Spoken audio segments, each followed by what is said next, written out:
viewers and listeners. And it's just, I really appreciate it because we haven't heard that breakdown here on the show. Yeah, I really do appreciate that. But say you were the judge in a case like this, or maybe you had in your career something somewhat comparable where you see political figures speaking to cameras to millions outside the courtroom saying this is a sham, this is a banana republic we're living in. I mean, these are the phrases being thrown around right now. There is nothing wrong with that. Now, I'm a fan of the coach, Senator Tuberville.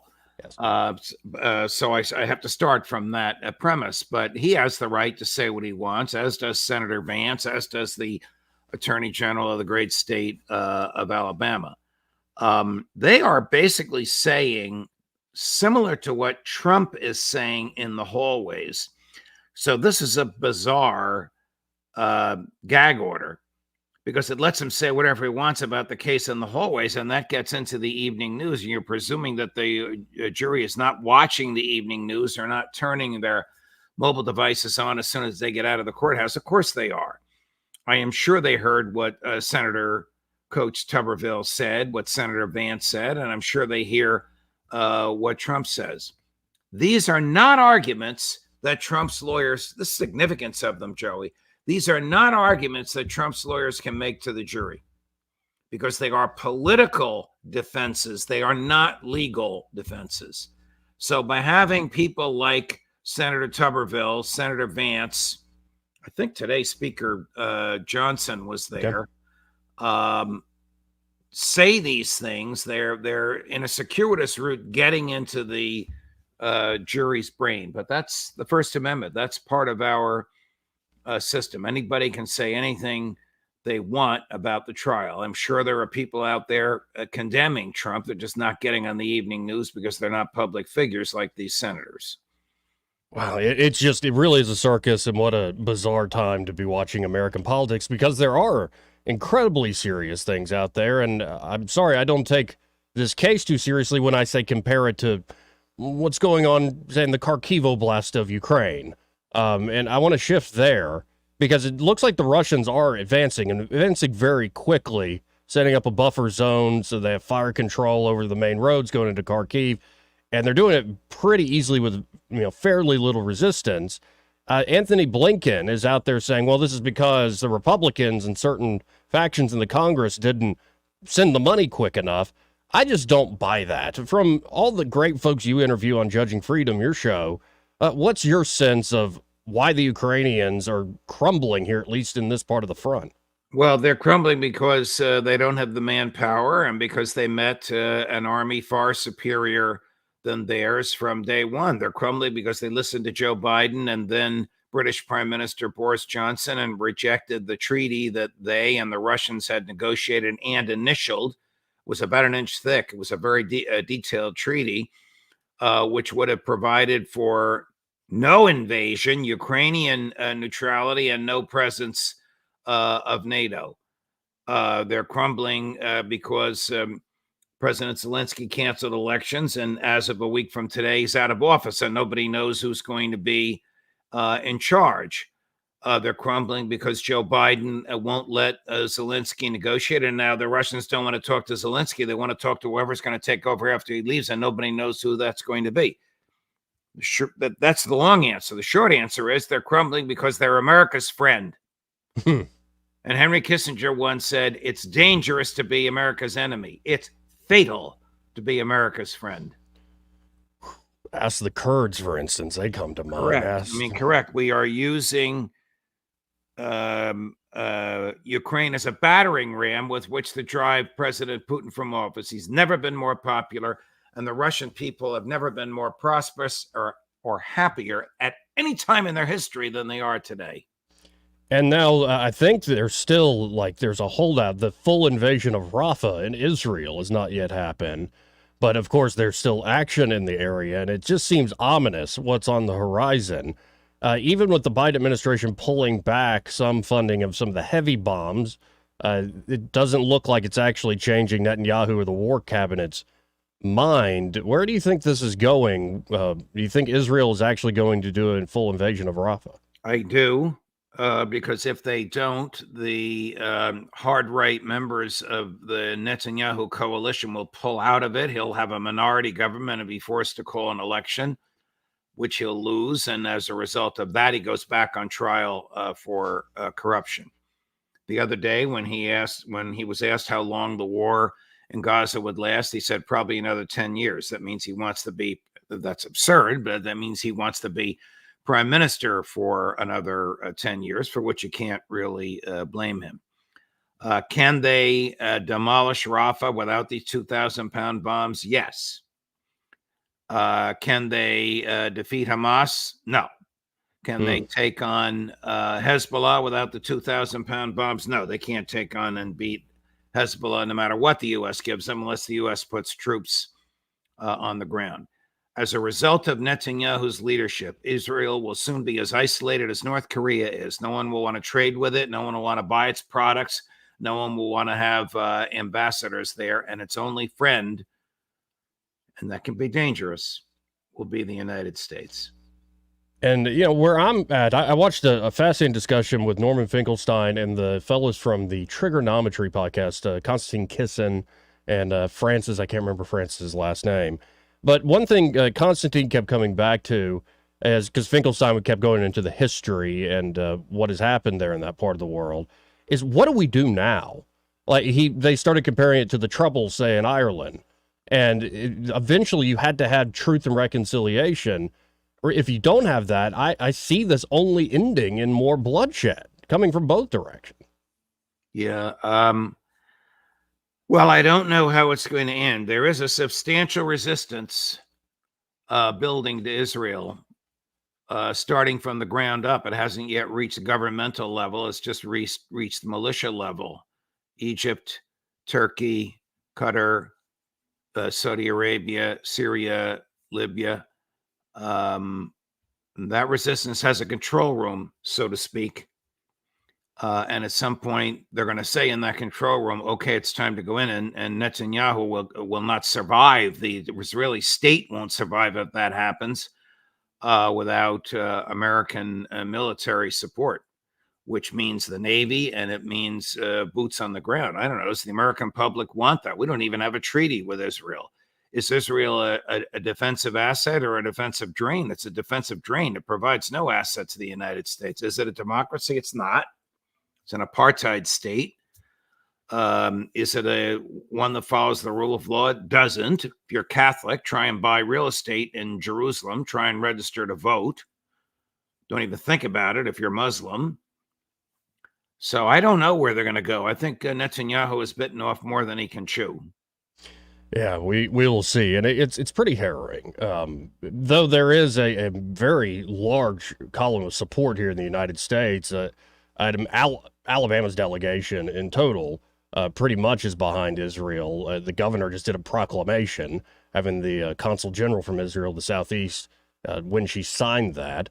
And then when you look at, I think the more hysterical even of, I'm sure you played the clip on your show yesterday to Colonel McGregor, Lindsey Graham saying, was it wrong for us to nuke? And like, man, it just seems like we're going towards a place that it doesn't end well for anybody. No.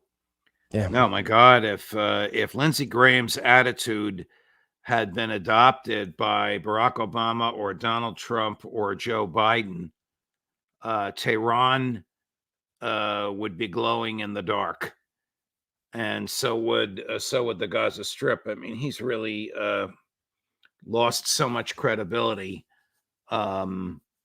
as a lawyer, as a military judge, as a senator, as a conservative Republican. And then when he lost his cool on Meet the Press on Sunday, it was difficult to watch. It was really a lesson in absurdity.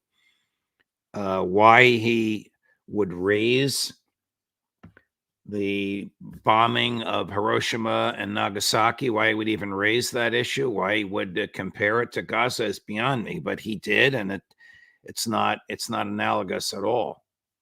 Yeah, well, if we could end on something a little bit lighter. What do you make of the... Almost anything is lighter than this. Well, what do you make of the Libertarian Party? There was a recent, I'm not that hip to the internals of the Libertarian Party, but I do know the so-called Mises Caucus sort of took over the party. It is more in the tradition of Ron Paul. Angela McArdle, she's the chair there for the LP now, and invited all major party candidates. So Trump is going to be at the Libertarian National Convention coming up in less than 2 weeks. So will RFK Jr. Vivek Ramaswamy will be there debating whoever they choose for VP. I think it's going to be Clint Russell of Liberty Lockdown. And it seems fascinating to me, but what do you make of this strategy by the new leaders of the Libertarian Party inviting all the other candidates to come join the convention? Bobby Kennedy has a libertarian strain in him. He has told me personally and has said publicly he will pardon Julian Assange and pardon Edward Snowden and abolish the portion of the CIA that engages in coups and warfare. The rest of him, he's a liberal Democrat. Donald Trump doesn't have a libertarian bone in his body. He is the opposite of a libertarian. He's an authoritarian. I'm sure they're inviting him there for laughs and for publicity, but he doesn't speak to them in terms of what they believe. If they do, then he's going to undergo a radical change, or they're going to undergo a radical change. Yeah, I've heard people say that Trump has literally said, well, I'm actually more of a libertarian than you. You just don't know it. Like, I guess he says that about everything, but it should be a fascinating thing. The way they've set it up is libertarians in the party can now vote on the top 10 concerns they want to throw at Trump. Things like pardoning Ross Ulbricht, pardoning Julian Assange, pardoning Edward Snowden. How do you dismantle the deep state? Why do you want the FBI to have a new building in Alabama? So I think that's worthwhile to see Trump actually, his feet held to the fire as much as it can be. Well, is he actually going to answer those questions? Right. Why did you ultimately support the extension of FISA after you yourself were victimized by it, and it's unconstitutional? Why didn't you release the JFK assassination files, which you promised that you would? Why did you impose tariffs, which is the most anti-free market, free trade thing there is? Why did you murder General Soleimani when he was on a peace mission to Iraq, in Iraq, a so-called ally of ours? There's so many things to ask him that I don't think he's going to answer. I mean, don't think that this is like the British Parliament and it's question day. That's not the way he's constituted. He wouldn't submit himself to that. Well, we'll see where it goes. I thought it was a good way to get at least eyeballs on the party. I'll put it that way. But I always appreciate your time. And did they invite Joe Biden? They did invite Biden as well. I can't imagine he would go. Yeah, they didn't. I don't think they even got a response. But Trump, RFK Jr., Vivek Ramaswamy will be there. And the Libertarian nominee for president, Mike Rectenwald, Professor Rectenwald? They haven't decided yet. I think it's between Rectenwald, Mike Termott, and Chase Oliver. It looks like will be and then it's kind of presumed that Clint Russell probably has the VP slot on lockdown. So all solid men, as far as I'm concerned, when it comes to actually advancing I know philosophy. Clint and I know Professor Rectenwald. I don't know the other fellows. But, we'll see where they take it. It's interesting. McCardle's strategy, the chairman's strategy, is to play spoiler coming up, saying we have a voting block. We have our candidates, but we also have a lot of people that watch us that aren't party members per se, and they might listen to what we say when it comes to November and the big general election. And with a three-way race, we've seen this with Perot and Nader and even George Wallace.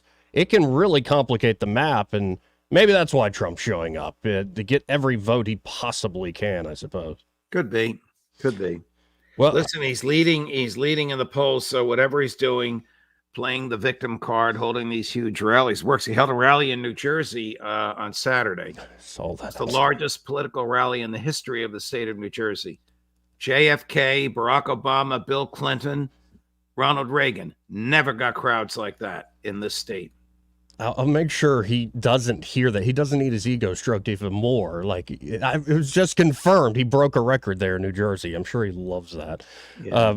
But I appreciate your time as always. Who do you have coming up on Judging Freedom, your podcast this week? I have at 4:30 today, the great Scott Ritter himself. Colonel McGregor, as you know, was on yesterday. Matt Ho and Karen Kwiatkowski are on this afternoon at 2 and 3 Eastern. The rest of the week, I have all my usuals: Professor Sachs, Professor Mearsheimer, Aaron Maté, Max Blumenthal, Colonel Lawrence Wilkerson, and on Friday, which has become very popular, my intelligence community roundtable with Larry Johnson and Ray McGovern. Well, and folks, if you want to hear a perspective, number one, that's intellectually honest, but something you will never hear in, say, the corporate media halls, definitely check out Judging Freedom. And it's a great host and a great cast of characters as guests. You're very kind. None of my guests, none is permitted on any mainstream media outlet, including the one that employed me for 24 years. Well, there you go. Well, I appreciate it as always, Judge. Great to have you back on the show, and Thank God you, bless. Joey. All the best, my friend. Again, folks, that's Judge Andrew Napolitano. Always great having him on the program. I got to hit a break here, but first, this part of News and Views brought to you by Bo Goodson and the Goodson Group. And there at the Goodson Group, Bo and his team are ready to help you whether you're looking to buy or sell here in the Montgomery or surrounding areas. You know, Bo's been doing that, working in this market for over 40 years. I think it's actually getting close to 50 now. And, well, he's been through it all. And he understands that it might be that you're not looking to buy or sell, but you want to rent out that property you currently have. A rental investment is a great idea in this market. With all the turnover, say, with the military bases around here, it really is a great investment. But it could be a pain in the butt to manage that yourself. Why not, for a reasonable fee, have the Goodson Group manage that rental for you? And then the crown jewel there at the Goodson Group is the Bo Goodson Real Estate School. It's one of the most highly acclaimed here in the state because I think mostly of Bo's 40-plus years of experience. He's seen it all, the good, the bad, and the ugly, and you can learn directly from him, hit the ground running, find success, whether you're looking to be a fully licensed realtor or a more knowledgeable private player here in the River Region real estate market. So check him out today. You can always go to thegoodsongroup.com or give him a call at 551-0225. That's 551-0225. Bo Goodson and the Goodson Group, great sponsor here of News and Views in the afternoon.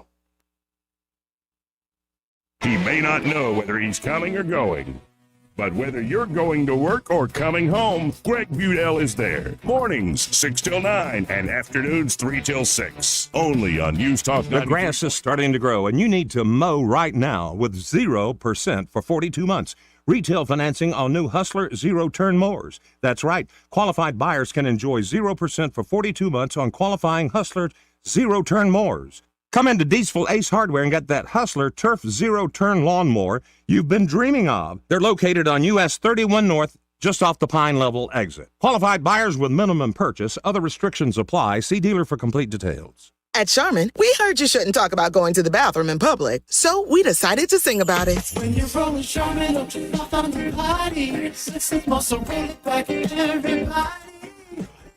It's my party, my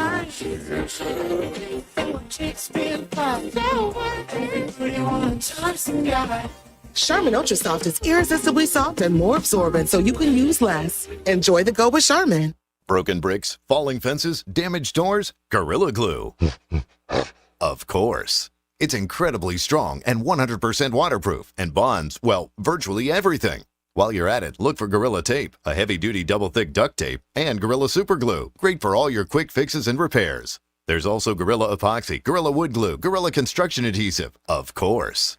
You get it. If you can break it, Gorilla can fix it. For the toughest jobs on planet Earth. Hi, this is Bo Goodson from the Goodson Group. Have you ever considered turning your home into a rental and build wealth at the same time? People throughout the River Region are doing that right now. By investing wisely in the right property or turning your current home into a rental is the secret. Hiring a property manager to professionally manage your property is the way to prosperity. Our company does all of the advertising, personally showing prospective tenants, does a thorough background check and credit report before moving forward. Over 15 critical services are provided to our clients in protecting the asset, but also providing the best residence in your home possible. Collecting rent on time and frequent inspections help landlords feel better about renting their house, and to provide clean, well-kept homes that anybody would be proud to call home. For a complete list of property management services, call Bo Goodson at the Goodson Group at 221-2883 or 551-0225. For too long, Alabama's statewide news companies have shamed us for our conservative Christian values. Alabama deserves a news company that cherishes our culture, a company that isn't bought and paid for by the powers that be. 1819 News is that company. Run by Alabamians for Alabamians, 1819 News celebrates what is good and beautiful about our state, while exposing those who work against our values in secret. Just go to 1819news.com to learn more. Subscribe to our newsletter. That's 1819news.com. Hi, this is Carl Schmidt, naturopath and owner of the Herb Shop. Listen every Saturday to Winning Wellness and learn from experts in different fields of science and technology how nutritional supplements can help you. Listen to Winning Wellness every Saturday at 10 a.m. Rich Thomas weather brought to you by Wiley Sanders Truck Lines. Truckers, if you are looking for green grass, contact Wiley Sanders Truck Lines. In business since 1959 and still growing. Call today, 855-777-9785. Well, hi, everybody. The wet pattern continues for now, especially first half of the day today, but there's more rain late in the week. Showers and thunderstorms likely today, some storms strong, possibly severe. 83 the high today, maybe a couple of leftover showers this evening. Tonight's low 66. The best day is tomorrow, Wednesday. Lots of sunshine, highs in the mid-80s. Dry during the daytime hours Thursday, high 86, but more rain and thunderstorms Thursday night and Friday, locally heavy rainfall, and maybe a couple of leftover showers over the weekend. From the Blue Water Weather Center, this is Rich Thomas. Do you have big plans this summer? Dive into summer with an ASE Credit Union vacation loan. Whether you've got a trip coming up, projects at home, or just need a little extra cash, we've got you covered. So don't put your plans on hold. Visit yourasecu.com or stop by and see us today. The River Region's first and only news talk station on FM. Live, local talk. News Talk 93.1 FM WACV. Joey Clark. Welcome back to News and Views in the afternoon, or as we're calling it online, Joey Clark Live. In the studio with me, we have Byron Sheehy. No Eddie Bader today. I think he's busy working on a project. What project? A lot happened with those storms, let's say, with one of his properties. Mm-hmm. And, usually I give Eddie a hard time. I'm not, because I wouldn't have to deal with what he's dealing with right now that way. But how you doing today? I'm doing well, man. How are you? I'm great.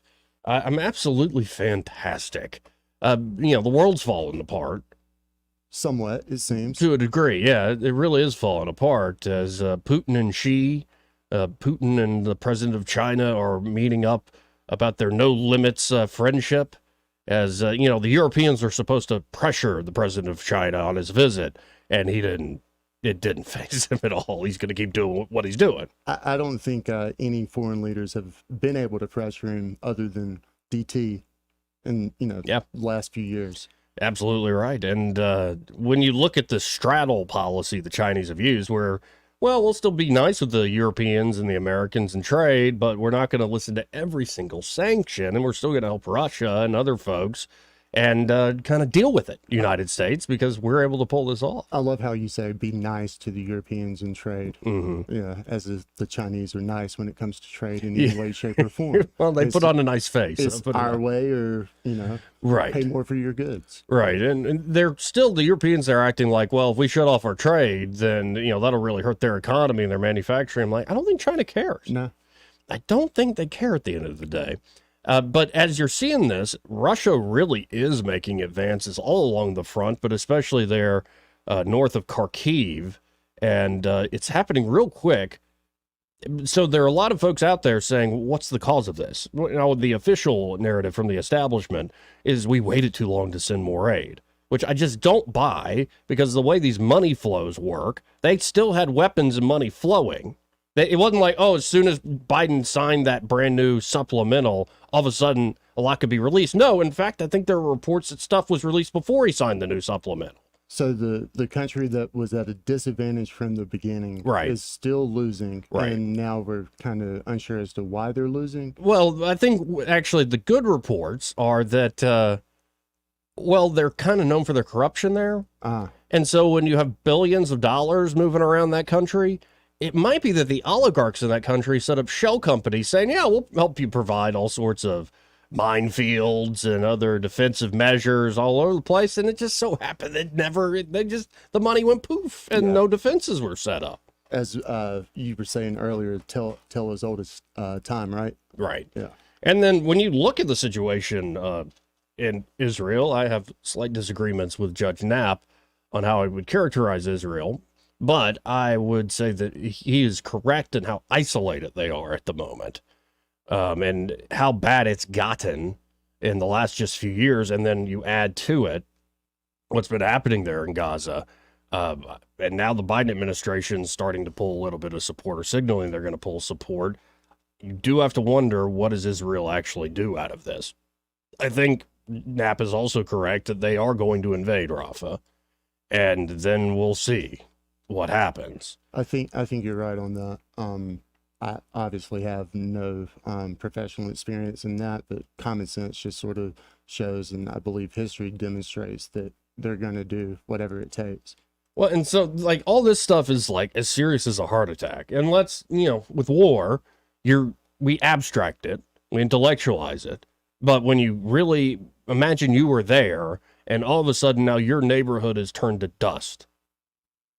The people you love are dead. Maybe you survive. But there's, like, it's not, oh, I don't have anywhere to go. It's like where I was. My home is gone. Mm-hmm. This is happening both in Gaza. It's happening also in Ukraine to a ridiculous extent. So you can have, I think, hard-nosed geostrategic conversations, and you should if you're talking about U.S. policy. But we should also remember the human element here, and this is, it's awful what's going on in the world, and it bodes badly for future wars coming up. Well, I mean, the fatigue factor alone on the troops in the Ukraine, I mean, common sense would just show you that they're not going to be able to hold out forever.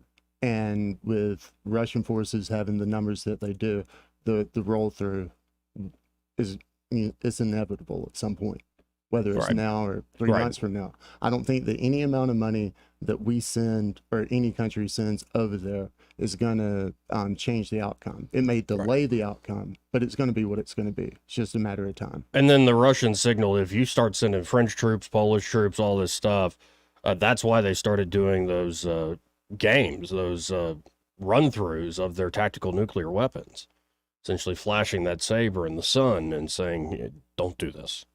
We're very serious. Do not even begin to start to actually fight a war with us. I understand that, but I do think that saber rattling from Putin. Yeah, it's saber rattling. I think anybody who actually wants nuclear war is insane, and as bad as Putin is, I don't think he's insane, literally. He's evil, but he's rational. Right. And so, like, yeah, the world is not coming together under, say, the watch of Joe Biden. That's not really Biden, the team there in D.C.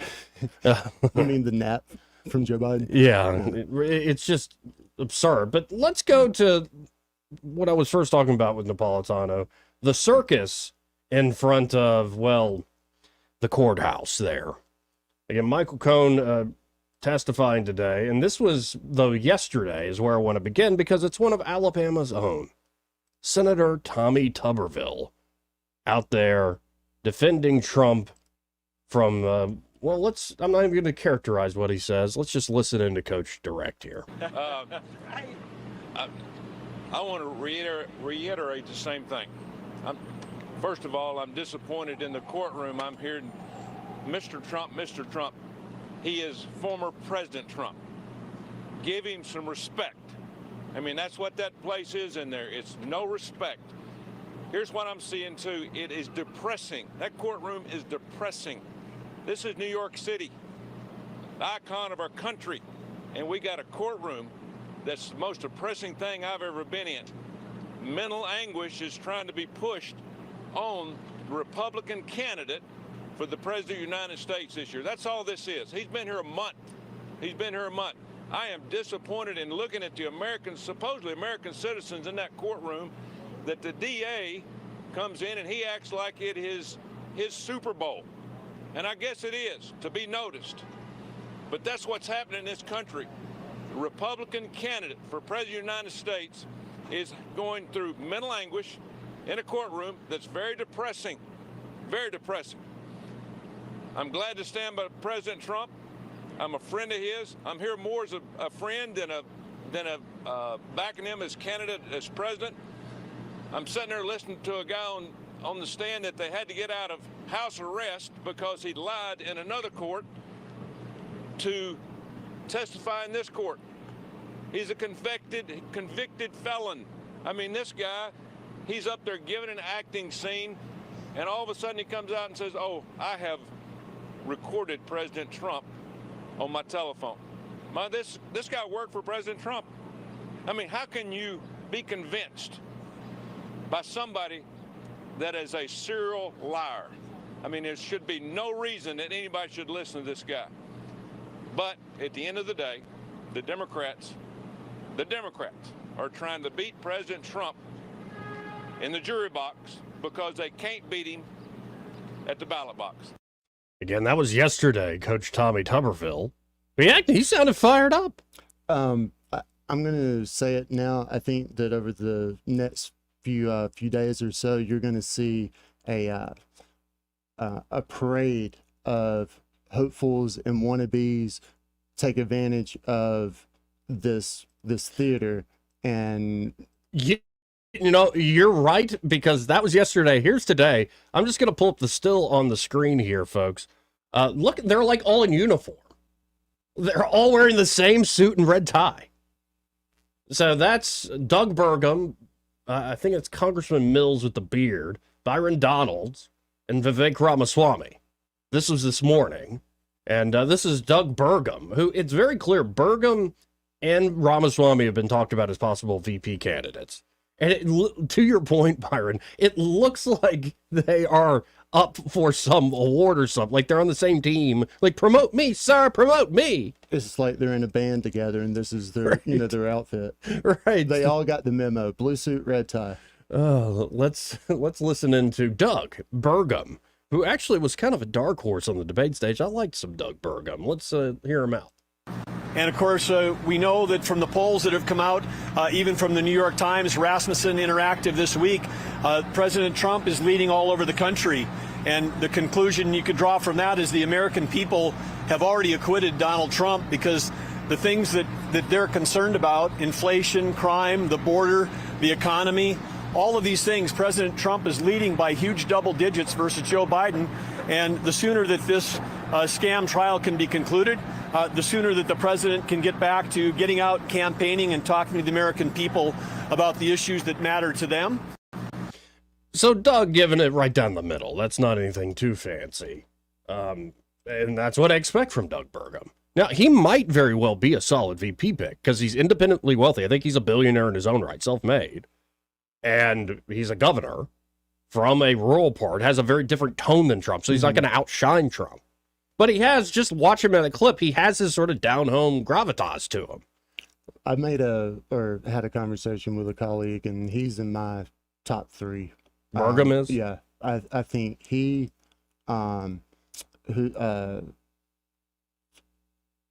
Tulsi and Byron here. Byron Donalds? Mm-hmm. Really? Mm-hmm. Fascinating. It's not an accident that he's there. That's fair, but he's so, I just look at Byron Donalds, I'm like, he's so young, like so new to that. Yeah, maybe that works. Think about it. I mean, if we're going to invigorate the base and create some energy and excitement, why not go with someone young? Yeah. Well, here's another young man, and he gives a little more fireworks here. This is Vivek Ramaswamy. In full disclosure, this is the guy I voted for in the primary. Let's listen in. Thank you. I want to thank my colleagues, Governor Burgum, Congressman Mills, and Congressman Donalds, for laying out the political backdrop here. This is a politicized persecution that is nakedly apparent. What I want to do is dive a little bit deeper into what we actually learned today in that courtroom. What do we see in there? First of all, I learned a lot from being in there in person. It is one of the most depressing places I have been in my life, but it is fitting because the only thing more depressing than the environment of that courtroom is what's actually happening in there. It's straight out of a Kafka novel.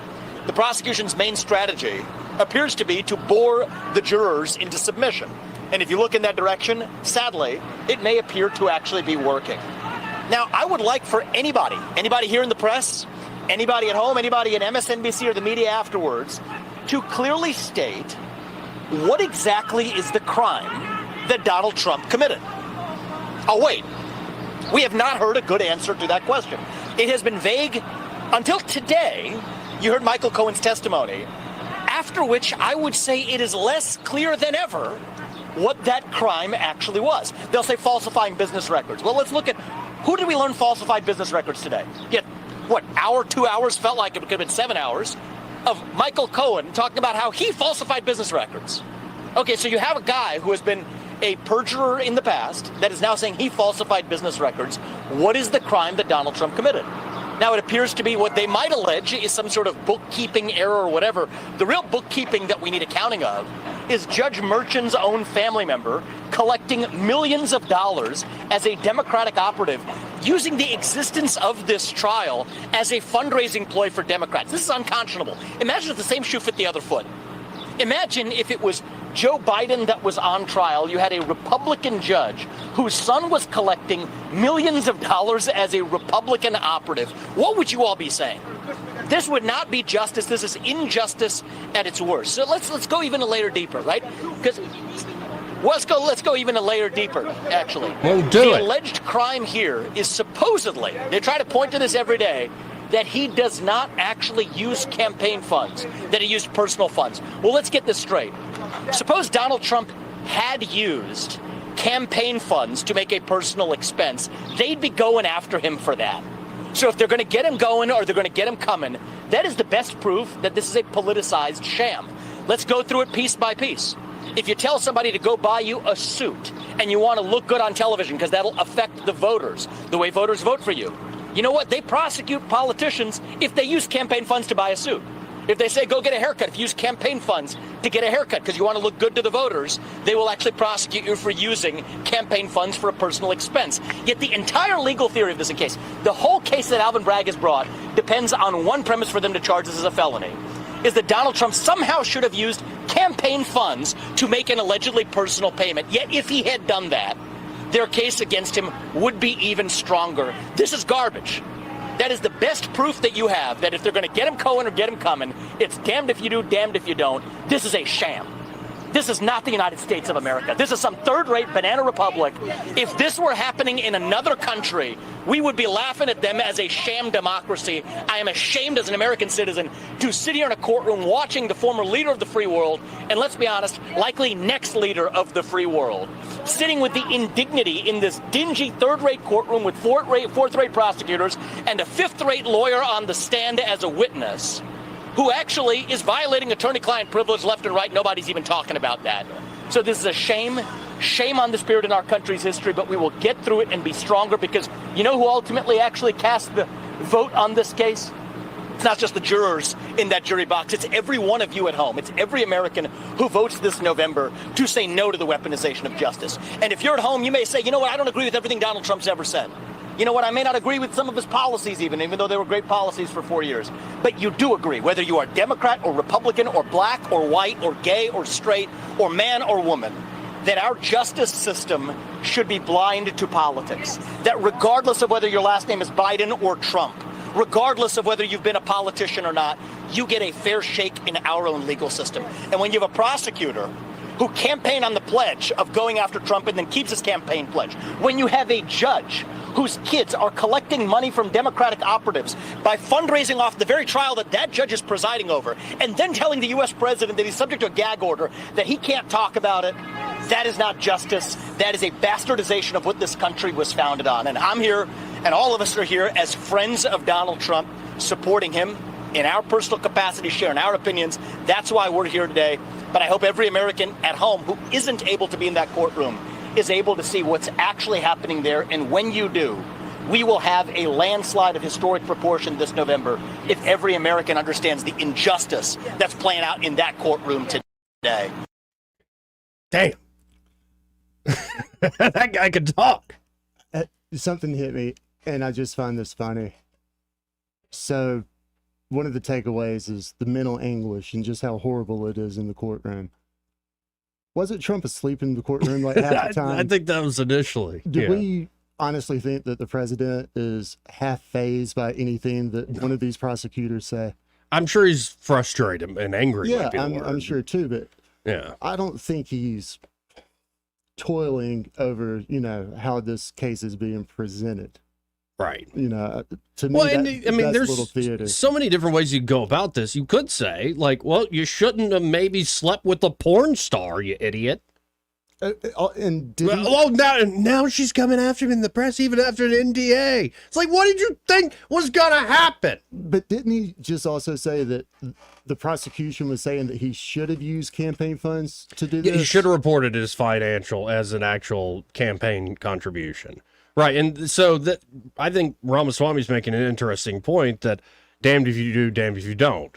Heads I win, tails you lose. Well, I mean, again, not an attorney, but would everything not have been sort of hunky-dory if everything happened as is, except for the reimbursement from the campaign to him directly? Well, it was, yes, but also the classification of it. So it's essentially an accounting crime. Right. It's just... What got Capone? Taxes. Right. I do want to say this. One of my friends who's an attorney said he should come to one of my Happy Fun criminal trials. We have balloons and clowns for everyone. But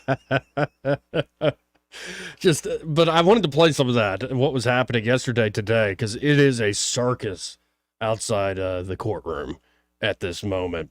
Before we had a quick break here, this part of the program brought to you by Josh and Leslie Ryder there at Dylan Rings. And what they're showcasing today on their Facebook page, just look up Dylan Rings, D-Y-L-A-N Rings, there on the Book of Faces. They're talking about diving into the rich heritage of Zuni Indian jewelry. It's their latest collection showcase, and it's showcasing stunning pieces adorned with turquoise and coral stones, each telling a story of tradition and craftsmanship. Explore the timeless beauty of the Southwest there at Dylan Rings today. And I'm looking at some of these pieces, Byron. Daggum, that is remarkable, actually. Here, I guess these are some rings. Oh, man. Yeah, that's beautiful stuff. That's really, and this is the sort of quality, the sort of selection you can get there at Dylan Rings. And they maybe don't have what you want there in stock. They can do all the custom design work, or they freshen up an older piece of jewelry, go through a spa treatment or a stone resetting. They can do it all there. So y'all check them out today. Again, you can always go to Facebook or Instagram, just search for Dylan Rings. But I really encourage you to stop by their showroom, 119 Brown Springs Road, right here in Montgomery, just off of Atlanta Highway. And be sure to tell Josh and Leslie Ryder that Joey, that fella on the radio, sent you. Want to carry News Talk in your pocket? Download the News Talk 93.1 app from the App Store. Available on iPhone and Android. Never miss a moment. Download now.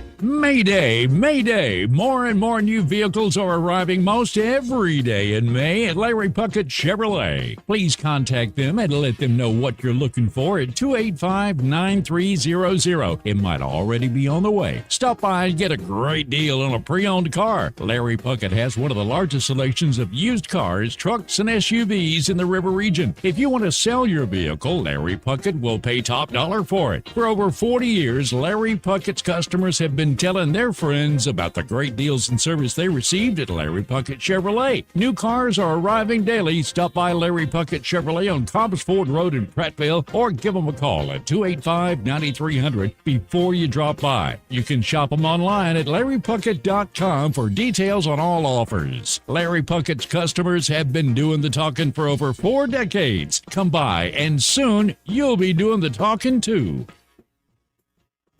Do you or a loved one have leg pain? Are your legs feeling tired? Do you have heavy skin discoloration? Do you have leg wounds or varicose veins? Are your legs swelling, or do they have spider veins? If you're experiencing any vein issues, contact the professional caring staff at Ivy Creek Vein Clinic. They can help. Call 334-514-3851. Ivy Creek Vein Clinic, located at 525 Hospital Drive, Suite B in Wetumpka. Live, local talk. The River Region's most trusted voice for news and opinion. News Talk 93.1 FM, WACV.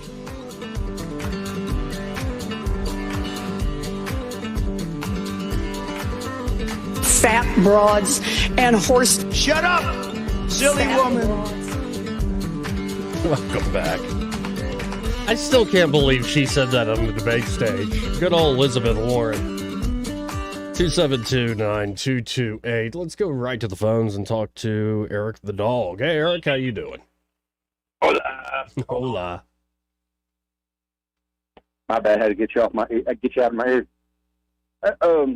You know, I noticed that both those guys said that they were there as friends of Trump. Do you think that's to avoid a political gag or the judicial order for, what do you call that, the gag order? So that can't be included in that? Yeah, I mean, it's possible, but I think the gag is just explicitly on Trump. Yeah, I think that's more just the presentation from the messaging. You Right. know, they're there because he's a loyal friend, not for political reasons. So we Well, all of know course it's they're not. political. Right. But they're all politicians, so, you know, everything they do has something behind it. Astute observation. Even old Tubbs there's an agenda. I just wish Trump would give him something good to say, like, this judge is so stupid he couldn't find the ground. Something funny. Yeah, if he's going to be held in contempt, he should earn it. You know, Well, I pay for can it. just see Trump, when I heard Ramaswamy say they can get him like going or coming, he's like, they're going to get me coming. Oh, no. Stormy, no! Feel like there might be a payment on that. I wish they got me going. Well, I wish Trump or somebody in his camp would be able to do an old Al Pacino in Son of a Woman. That'd be good. and who do these people? Look, I am no media specialist by any stretch of the imagination, but these guys are getting up in front of the news and giving these speeches. Do they know they're going to get cut up and made to sound stupid, right? Oh, like their message is not going to be their message. Well, they know that. But there's this thing called the X platform. Yeah. Oh, yes. A lot of these folks are. Ramaswamy in particular is well aware of that. Oh, well, that dude's super smart. Yeah. But some of these other ones, the smarter they are, sometimes I think the dumber they are about common sense type things that, you keep touching the fence, but you understand how electricity works, so you're just going to let go at the right time. Some people like And that then, jolt, man. You're a brother. No, it does look like VP auditions. Like J.D. Vance being there, Ramaswamy being there, Burgum being there, Byron Donalds being there. And some other offices maybe, kind of being tried out as well. Right. I mean, who was with our senator? Attorney General Steve Marshall, yes. Not an accident. No, If not he- at all. As long as he doesn't pull an old Jeff on us, I'll be all right with him. Let's just quit screwing around and get Ramaswamy on as the VP. I mean, I don't care who you pray to, because these people all profess to be Christians, and they're all cool with abortion and all this other stuff with the kids and the schools and sending your kids off to die for their war so they can get profitable, they can get rich and stuff. Well, I appreciate the call, Eric. I got to run. All right, y'all. Unfortunately, you got to run. No, I was going to go to one call here. All right, go ahead. Well, I mean, unfortunately, what the Democrats would do on Rashami specifically is, even though they're, by and large godless, they would run a $100 million campaign against, the religious base about that and suppress turnout. Right. Yeah. He doesn't even know what the Bible is. He was actually a valedictorian of a Catholic school. Well, he doesn't really believe it. Yeah, but it works. The crap works. Let's go to Red Top. Hey, Red Top. Who was valedictorian at the Catholic school? Vivek Ramaswamy. I bet he was. These Indian people are really smart, buddy. They're real damn smart. And Vivek is, there's not anybody smarter running for vice president than Vivek, no doubt about it. I think his ethnic background would be the biggest thing against him at this point. What you reckon, Joey? It is a problem for him, sadly, but it is an issue with some folks. But, we'll see. Yeah, I just don't see the guy in Wetumpka voting for Vivek. But I would be very glad, and I was glad to hear Eric Dog say that, too. Now, Judge Knapp's interview with you was just downright scary. His prediction for Israel, wasn't it, Joey? Doesn't sound good at all. Well, yeah. I mean, it doesn't sound good whatever way people go. Like, we do seem like we're in a spot where we're way too late in the day to change anything. It seems a slight... I hate it when things start to feel inevitable, especially death and destruction. Well, when you're talking releasing 30 hostages from the Hamas and 900 from the Israelis, what's wrong with this picture? You know what I mean? That's as close as they ever got. So it's a situation that was bad by design to start with. Now, let me give credit out to the Polish people. You realize the trade union Solidarity is back at it and on the street. About 50,000 people protesting this Green New Deal for farmers in Europe. It's going to kill Europe's farm industry 100%. And I don't know if you saw Solidarity at work yesterday, but it was a deja vu back with Lech Walesa. And they're kicking butt. And somebody needs... This has gotten way out of control. So be proud of your heritage, Joey. And this morning, what am I doing? I'm fixing some rascals dug little tunnels all the way up to the ceiling in this house. You can make a choice. You can call Pest Pro, or you can call me. Make your choice. Appreciate it, Red Dot. Full time goes on. I think he was talking about all the termites around here, so...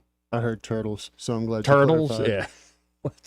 Let's hit a break. We got a business break coming up, I believe, with Shaw's Garden Center. Looking forward to that. Broadcasting from the Riverside Chevrolet Master Control Center, this is WACV Cusana, News Talk 93.1 FM. When it's Chevy, it's Riverside.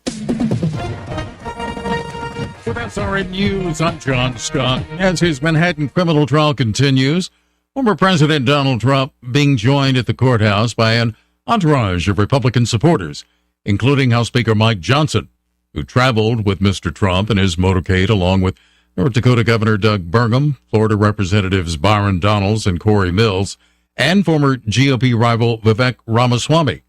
Former Trump attorney Michael Cohen is on the witness stand.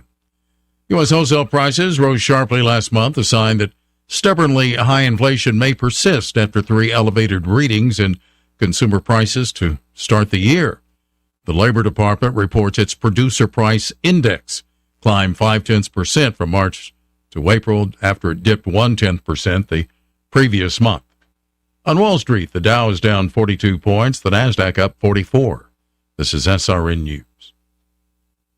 Wesley Financial Group is not a law firm. Are you a victim of the timeshare trap and think there's no way out? I'm Chuck McDowell, founder of Wesley Financial Group, the original timeshare cancellation expert.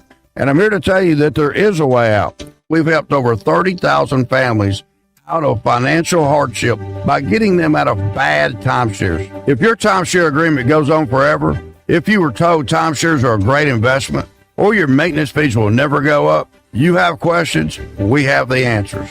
At Wesley Financial Group, we're dedicated to helping timeshare owners get out of their financial nightmare. All you need to do is give my office a call. I will send you a timeshare exit information kit absolutely free, explaining how the timeshare industry works and your options for cancellation. Call now for your free timeshare exit information kit. 800-256-5533. That's 800-256-5533. 800-256-5533. Weather is brought to you by the Johnny Adams Law Firm. I'm Johnny Adams with the Johnny Adams Law Firm, Alabama's personal injury law firm. Wishing you a fabulous day and a blessed evening. Stay weather alert. Well, hi, everybody. The wet pattern continues for now, especially first half of the day today, but there's more rain late in the week. Showers and thunderstorms likely today, some storms strong, possibly severe. 83 the high today, maybe a couple of leftover showers this evening. Tonight's low 66. The best day is tomorrow, Wednesday. Lots of sunshine, highs in the mid-80s. Dry during the daytime hours Thursday, high 86, but more rain and thunderstorms Thursday night and Friday, locally heavy rainfall, and maybe a couple of leftover showers over the weekend. From the Blue Water Weather Center, this is Rich Thomas. For the lowest prices around on flooring and DIY flooring installation supplies, Budget Floors and More is your new best friend. Luxury vinyl plank, carpet, ceramic tile, floor installation supplies, and more with prices lower than the big box stores. Budget Floors and More, Hunter Lane across from Del Rey Publix. From the Blue Water Broadcasting News Center, here's today's top stories. The price of liquor may be going up in some Alabama counties. On Monday, Governor Kay Ivey signed a bill that matches the state sales tax on liquor sold at Alabama ABC stores with the tax rate in the county and municipality where the ABC store is located. Liquor sold at ABC stores is currently taxed at 2%. The new law goes into effect in November. Employees at Mercedes-Benz plant in Vance, Alabama began voting Monday on whether to organize a union under the United Auto Workers. Voting ends Friday in the high-stakes election that comes as the UAW is trying to crack union resistance in the Deep South. The Equal Justice Initiative have announced 34 winners of the Montgomery Public Schools Legacy Scholarship. The scholarship, which awards $10,000 to each recipient, is awarded to graduating seniors from each of 9 different Montgomery Public High Schools. From the Blue Water Broadcasting News Center, I'm Sky Mosley. This hour of news and views is brought to you by our good friends at Alabama Home Mortgage. Alabama Home Mortgage, 567-4223. Visit them on the web at myalabamahomemortgage.com. NMLS number 1586368.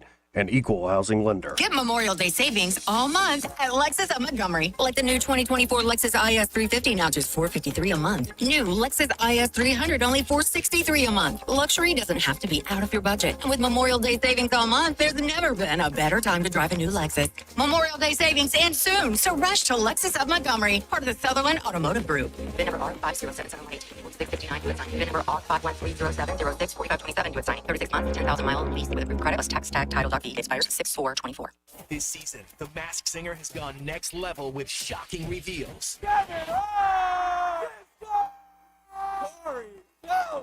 And Fox Wednesday, we're only one episode away from the blockbuster finale. I don't want it to end.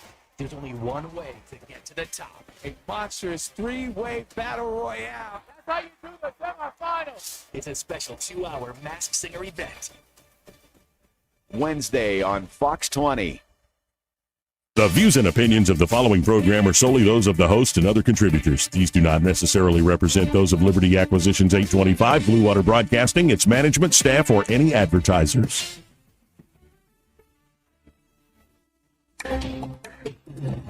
It's time for Montgomery's conversational radio show. It's news and views on News Talk 93.1 FM. To join the conversation, call 272-9228.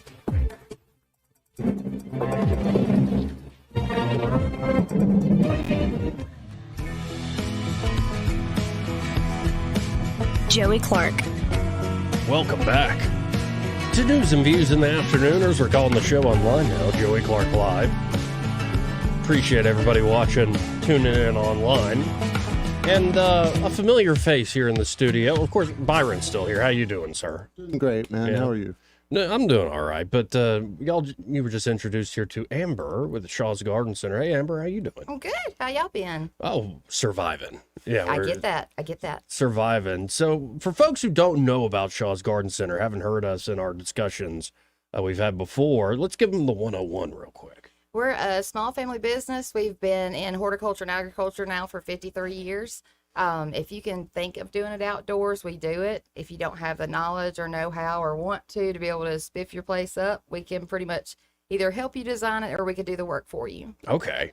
Yeah, it's really a great place if you just want to redo the yard completely. They've got the means and the skills. You're Yes. true professionals. And we have the knowledgeable staff too that can actually tell you, hey, this will live in sun versus no, don't plant it there. It needs all shade. Right, exactly right. Because folks can get an idea in mind, but it's got to work practically. Right.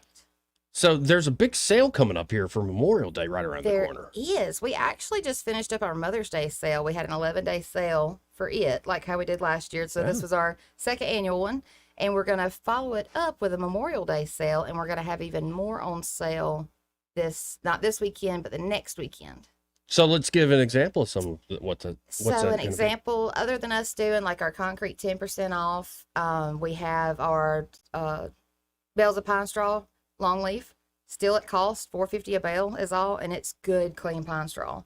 We have all of our flowering hanging baskets for $2 for $25. I'm also going to include our fern baskets in that. And one other thing that people don't know about yet is all of our 3-gallon ferns, which give you a good full-size fern you could put on your deck, patio, front porch, back porch, whatever to decorate with. I'm going to actually do a BOGO on them. Oh, wow. Buy one, get one free. Yes. Wow. What are you pointing at me for, Byron? You buy one and I get the other one. And No. we both- We're friends, but not like that. Yeah, but that's the one plant that neither one of us will kill. That's true. There you go. I'm just saying, go get your own fern, bro. like, Well, I was going to give you mine, but yeah, well, we're going to get 4 is the idea. Okay. We got to really fill out that You front hear that, porch Eddie? there. There you go. So see, you're going to get 4 ferns and you're only going to pay for 2. Which is amazing. It is. I mean, $150. You're only going to be paying Right. 50. Well, and I do recommend go for the high quality pine straw, as you're saying. Yes. Don't get some of that nasty stuff just off the truck. That's just dirt and sticks and briars, and nobody likes that. And who knows what you're bringing in? Yeah, I know, right? Right. We also still have our Grassy Ridge Gazebo furniture, Oh, cool. and we do have some new items. We have an Adirondack swing. That's the 2 chairs with a cup holder in the center. Mm. So we have that's new. We have gliders, but we just got in a fresh shipment, so we are fully stocked back up on all of it. Well, and for folks who really do want a big consultation, like, hey, I'm looking to just do a full remodel of the backyard, let's say, y'all can come out on location, give advice? Yeah, we do free estimates. We could either come to your house, or if you wanted to send us pictures, we could do it that way. I mean, we do.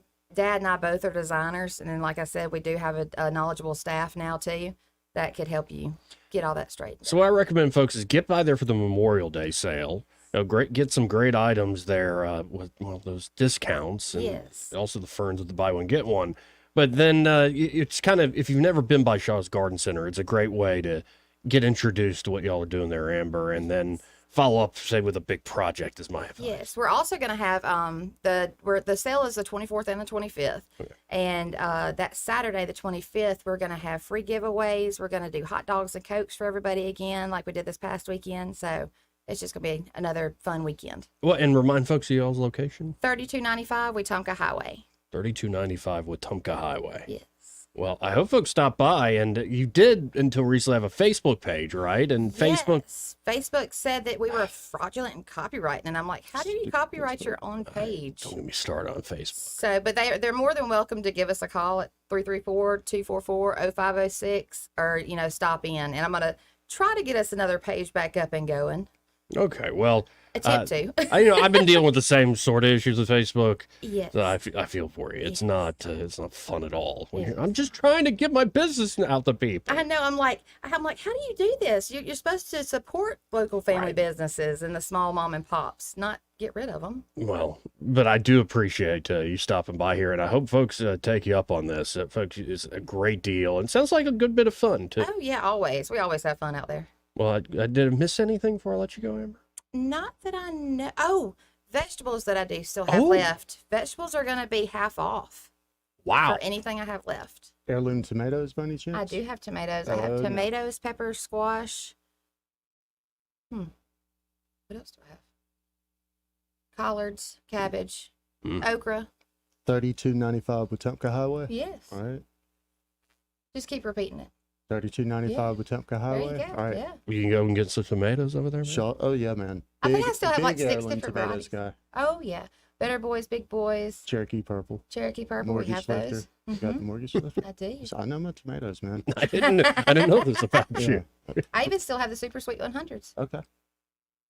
All right. So between that, the chairs, got And a the fire ferns? pit. Well, fire pit in the middle of the chairs. I'm going to need this consultation for sure. Right. There you go. Well, I appreciate your time, Amber, and Thank y'all for having me. yes, ma'am. We got to hit this break. More news and views after this. He may not know whether he's coming or going, but whether you're going to work or coming home, Greg Budell is there. Mornings 6 till 9 and afternoons 3 till 6. Only on News Talk 93.1 FM WACV.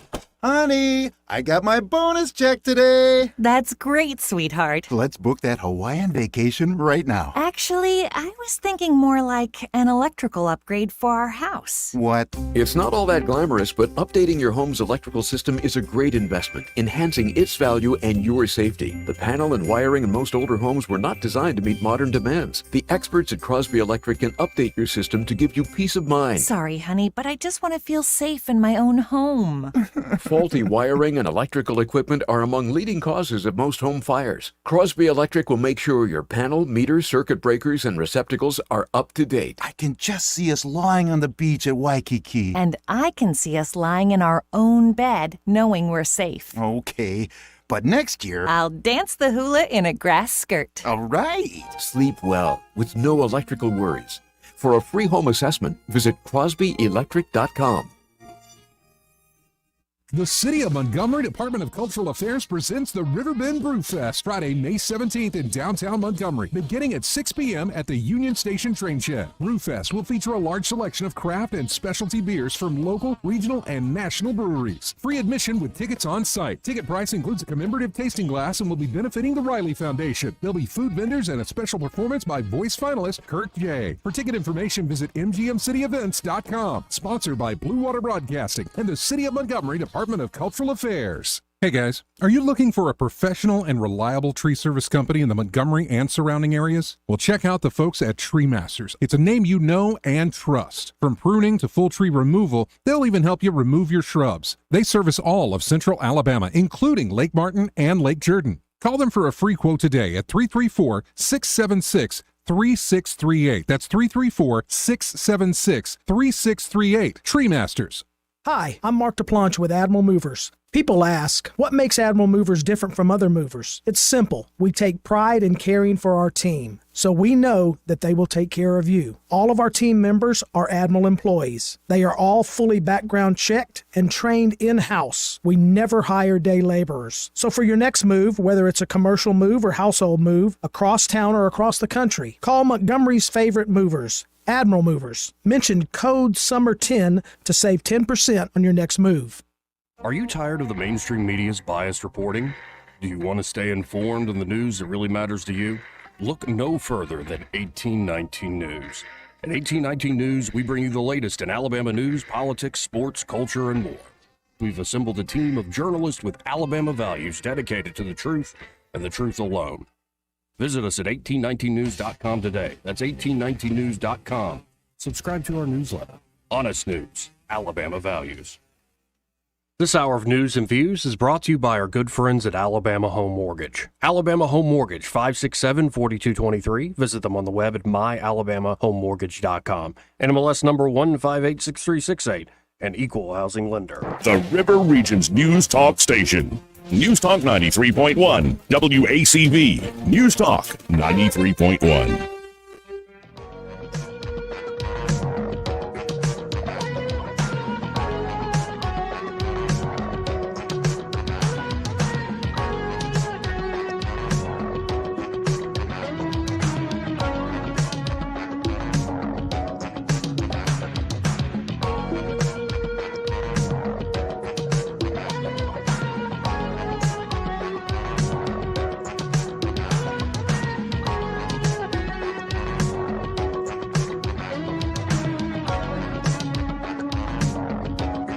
Joey Clark.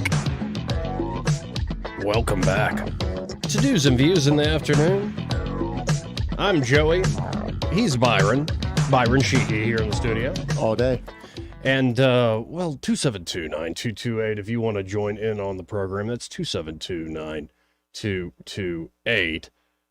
It looks like, I want to go about something you mentioned because it kind of went over my head or I just didn't even notice.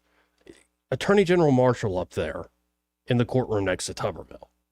You think this is like, because I don't have, this is why I've invited you on the show, because I don't think in the same exact ways politically that you do. I'm not talking about the normal, talking about issues. I think we agree on a lot. Right. I mean, how you look at a political event is very different than me because you've actually worked on campaigns. There's no such thing as a coincidence. Okay. So this looks like, is it like subtle support for Tuberville to Marshall? Or? I think this is more of a subtle flex from Steve that, you know, he's aligning himself with that faction of the Republican Party, which you get, you know, the head man's endorsement. It's all but wrapped up. Though, didn't Trump give Ainsworth a huge shout out when he spoke here in Montgomery? I'm sure he will say favorable things about both, as he should. But this right here was a smooth move. And when we're talking Alabama politics, are those the two front runners, Marshall and Ainsworth, once Ivey's term is up? Right now, yeah. I mean, unless someone out of the, you know. Think John Merrill could make a comeback? We talking the same John Merrill? Yeah, former Secretary of State. You think he's, because of that last thing, that still got him down? I don't think he's got the support amongst the establishment or the base. Oh, okay. No. Fair enough. It's just, he always struck me as like one of the most talented campaigners, you know, talkers out there. I would agree to, you know, with that to some degree, that there's a low bar in Alabama as far as really good politicians and campaigners. And, you know, I mean, like we said earlier, I mean, Biden's approval numbers may be low, but it's all in comparison and relative to other people. Right.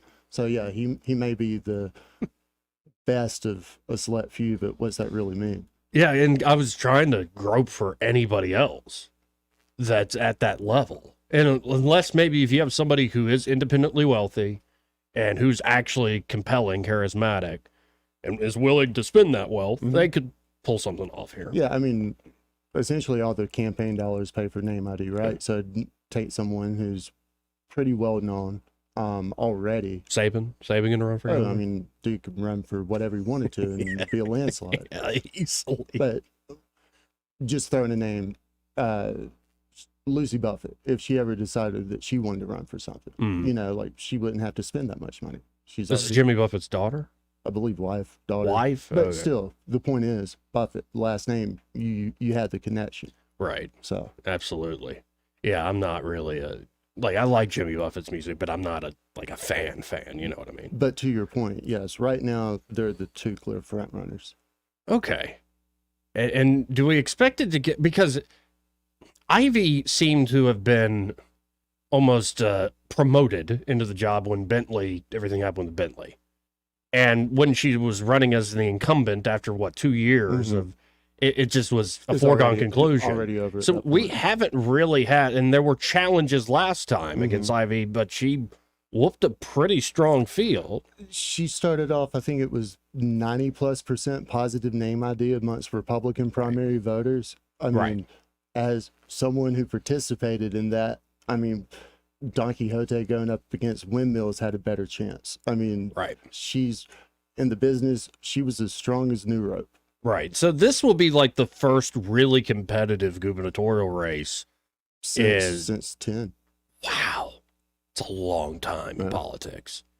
And I just wonder, have the dirty tricks gone away? No, we're still one of the most, not say corrupt, dirty states out there. You can say that. Yeah. That'd be accurate. And when it's really competitive and the stakes are huge, that's when all that stuff starts to come out. Where the beer flows like wine.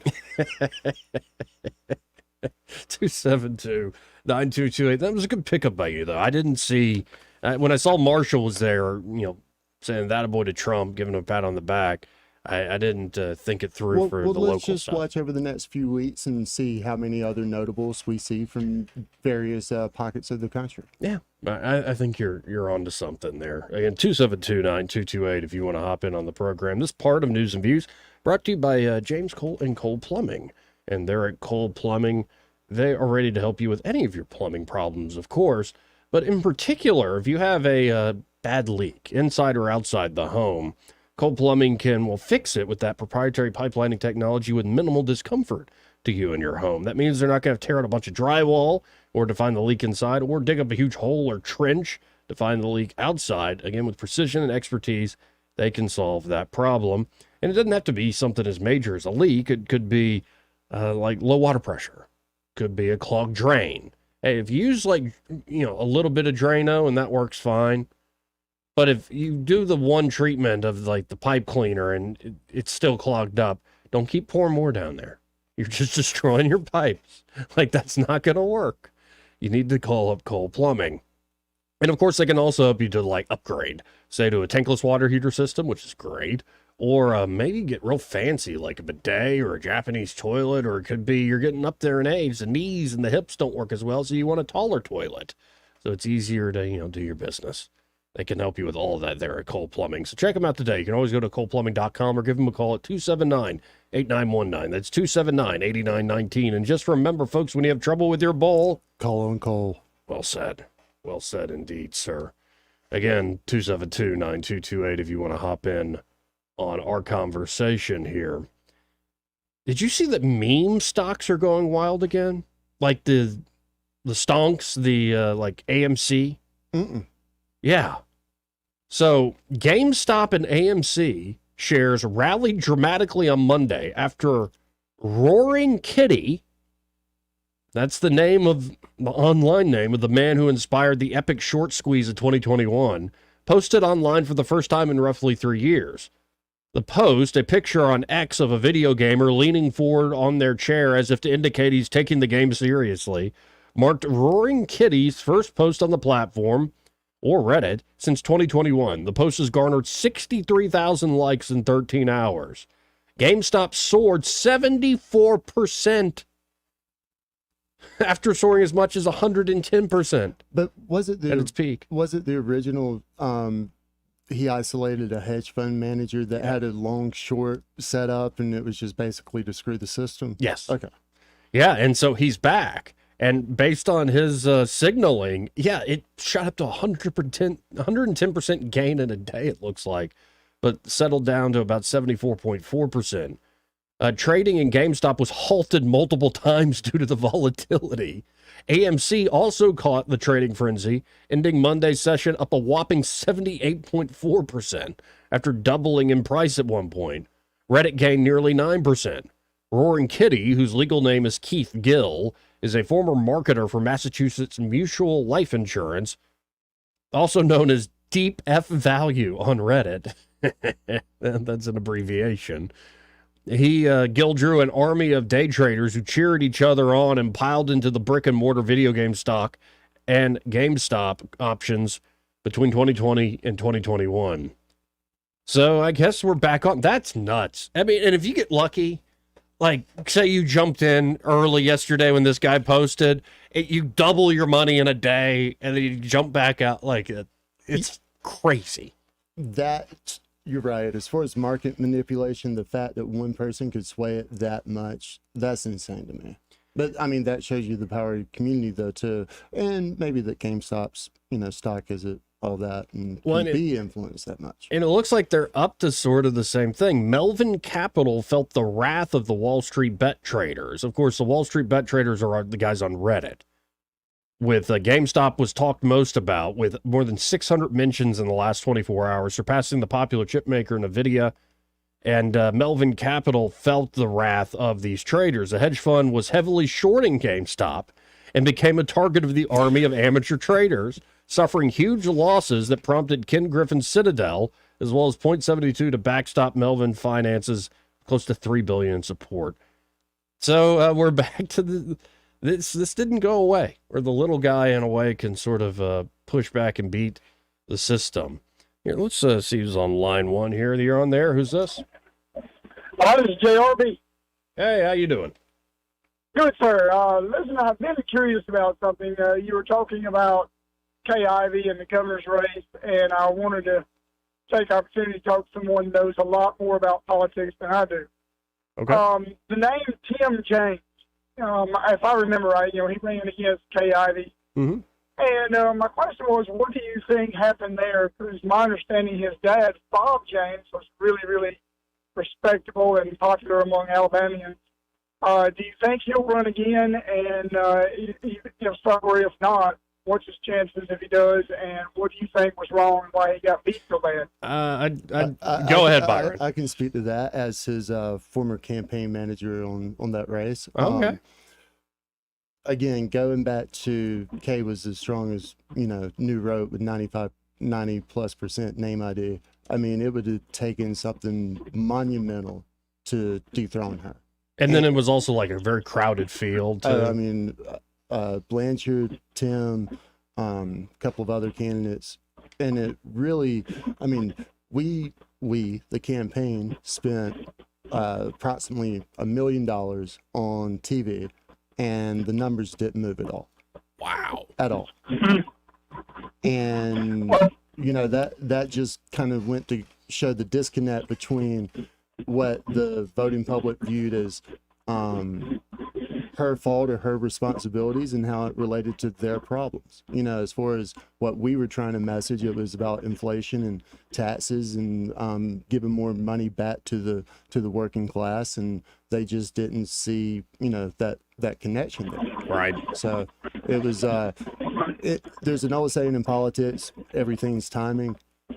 He shouldn't have ran that time, but he did. Tim's a great guy. Love. And you don't think he's gonna ever? I don't back think. in? I don't think you. I think he's happy in the private sector, and you know, never say never. But as of right now, I don't see Tim getting in. Am I correct that he was from Greenville, or down around Greenville or Butler County? Grew up in Opelika, lives in Greenville now. Yeah. Yeah. Okay. So I thought he was really good, and I really was shocked that he didn't do better than he did. So I was just wanting to know your opinion on it, see what you thought. Well, I appreciate it. Yes, sir. Thank you, sir. Yeah, and I'm thinking back to that race. Like Lindy Blanchard had a lot of money to spend. Lou Burdett seemed to have, you know, some hopes, but he didn't really get his name out there as much. I thought that was sort of the trial balloon. He was going to lay the foundation. And I liked Lou Burdett. I really did like him. Great story. And we got along with Tim. I mean, that first interview kind of went off the rails with Tim James, but you know, we kissed and made up, so to speak. The first interview went off the rail. I think every interview Tim's had went off the rail in some degree. Shape, no, form, Eddie or was about to fashion. fight him over marijuana.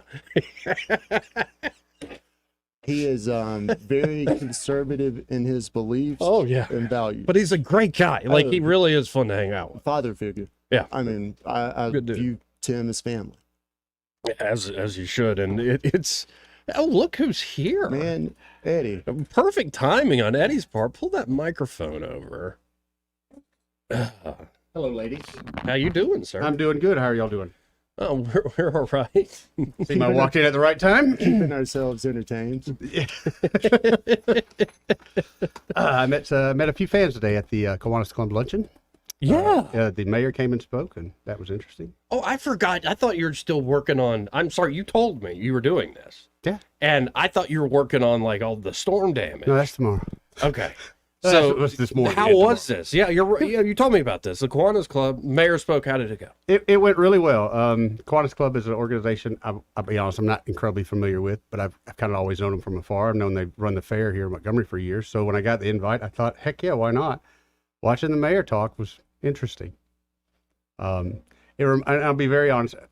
Personally, again, off the air, the mayor and I, we seem to get along fine. Sure. It's just politics is a big thing. But what I thought of was kind of what Biden's doing now. When people are saying, hey, we've got problems, he's just kind of like, yeah, we got problems, but there's bigger problems here. They're not wanting to address the problem. And that I just found that to kind of be just a little In bit. particular, say like crime? Yeah, just a little bit disheartening. I love how we don't solve the problems that we can. We just focus on the abstract, you know, like. Well, one of the big things he brought up, and there was question and answer period, but I was a guest, so I didn't want to be that jerk.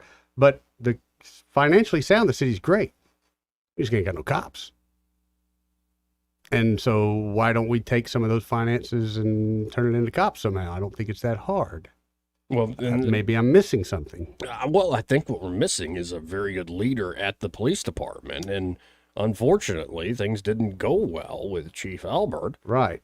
And well, the numbers weren't getting better under his year. And they're not. You saw the weekend we had. We had a weekend full of murders again. Right. And so we've had this conversation. I think the mayor can speak volumes more than any speech he gives by who he hires for that position. You're exactly right. And they didn't allude to anything like that, but it was nice to see this organization. They did have those same questions. I'm glad that we do have a mayor, whether it's him or anybody else, that actually does go out and meet with the public. They will take, they don't just isolate themselves in an office. So I'll give them credit for that all day long. But I think a lot of people are ready to see some kind of change. It was good meeting the mayor's brother yesterday, too. Dude, it was great. I had a lot of feedback over the last 24 hours about that. Great guy. Actually, really, really enjoyed him. Yeah. No, and we can get along here. That's the plan going closer to Election Day. We're going to bring on more voices from different perspectives. I'll put it that way. And try to mostly keep it friendly. It might be fun to create some strange pairings of folks who, you know what I mean? Yeah. Who would never really sit down to talk to one another, but it's like we get them in the same room and like go. Well, that room I just left. I mean, looking around that room, those people are only in that room, a lot of them together because they're a member of that club. But they have really good discussion. And it was great. I really enjoyed it. I look forward to doing it again. And the food was great, by the way. And what'd you eat? Meatloaf, mashed potatoes. How many plates of meatloaf and mashed potatoes? I didn't want to be rude, so I didn't go back. But I thought about it. You're being rude if you don't go back, right? Well, I was looking for other people to do that. No one did. Well, there was one really large guy. You had the opportunity to go back? Well, there was one large guy that went back. He went back. I was like, but I was the guest, and I wanted to be invited back, so I didn't want to be that guy. You made him feel awkward, so you should have helped him out. Right. I should have told him, hey, bring me back a slice of pie when you come back. Yeah, your inner fat kid wants to beat you up right now. Bad, yeah, because the meatloaf was amazing. The food there is always amazing. So wow, yeah. Okay then. Well, it's good to have you here. Yeah. And we were just talking about the future of gubernatorial politics in the state. And had a question from a caller about is Tim James going to run again? And the answer is probably not. I don't think so. And you do know that Byron managed that campaign. Managed. Air quotes here. Right. Are you responsible for his visit here? I mean, we had a good time. I will accept responsibility for everything that happened, good and bad, in that campaign. So all the bad, my fault. The good was good. Him coming here was good. I think y'all are going to wrestle. There's some wrestling talk going on. There's something like a challenge to push-ups or something. Right. There was something like that going on. If I know Tim, it was probably something along the lines of, how are my libertarian brothers? Now, we're all conservative, but y'all boys are a little bit more libertarian than I am on this. And, that's where we have some philosophical differences. Well, and I'll say this, and I don't, I call it how I see it. Tim has this physicality to him. Yeah. That when he shakes your hand, he's like he get a hold of you. Your hand. He pats you on the shoulder. Yeah. Like he's got this like presence to him. Yeah. He's former football player and definitely an alpha, and we've had to go back and forth a time or two. And I had to remind him at one point that I was a little younger and more spry than he was. No, I say the setting all the time. Yeah, this is true. Well, small world, isn't it? Yeah. But hey, let's hit a break, reset things here. But first, as part of the program, in fact, the entire hour brought to you by Alabama Home Mortgage. And there at Alabama Home Mortgage, Kim Williams and Madeline Cannon are ready to help you whether you're looking to buy or refinance. And, right now in this economy, in this market, you need to go with local folks who actually get to know you, your goals in buying or refinancing your home. Local folks you can trust where there aren't any surprises on closing day. There aren't going to be any surprises when it comes to the financials. And, with Alabama Home Mortgage, say you're buying, it all starts with pre-approval. They're not going to let you skip that step. And it's really going to help you go out there into the market to purchase. And sellers are going to look and go, wait, you got pre-approved by Alabama Home Mortgage? These folks are the gold standard here. And of course, if you're looking to refinance, if you're stuck under a mountain of credit card debt or any sort of debt that you need to consolidate down, or it could be you want to reinvest in your property or yourself, your family, it's your money you built up in your home. You might as well use it if it's to your advantage. So check out Alabama Home Mortgage today. That number, 567-4223. That's 567-4223. Or you can always visit them on the web at myalabamahomemortgage.com. There is a difference in mortgage companies, like Kim and Madeline prove that to you today. NMLS number 1586368, an equal housing lender. Want to carry News Talk in your pocket? Download the News Talk 93.1 app from the App Store. Available on iPhone and Android. Never miss a moment. Download now. Are Are you thinking of selling your home but not sure where to start? I'm Hannah Grantham, and alongside my partner, Eddie Bader, we're your real estate professionals at Forest Meadows Homes and Land. Selling your home can seem daunting, but with us by your side, it's a breeze. We're here to guide you through every step, ensuring your home reaches its full market potential. Professional photos, captivating listing descriptions, and our vast network means your home sells fast and for the best price. Give me, Eddie Bader, a call at 334-322-0662. And me, Hannah Grantham, a call at 334-368-6358, and let's get your home listed and sold. Make 2024 the year you break away from the chain stores and join us here at Adams Drugs. We value your business and want to provide you the best customer service at the lowest possible price. We've been serving up excellent customer service here in the River region for over 62 years. I made the swap to Adams Drugs and I couldn't be happier. Having a job and then getting 3 kids to all of their activities keeps me busy. I don't have an hour to waste waiting on a prescription. At Adams, they know me and my family. I get in and out in minutes, and when I can't get by Adams, they'll bring the prescription right to my door. What are you waiting for? Come in to Adams Drugs and let us earn your business.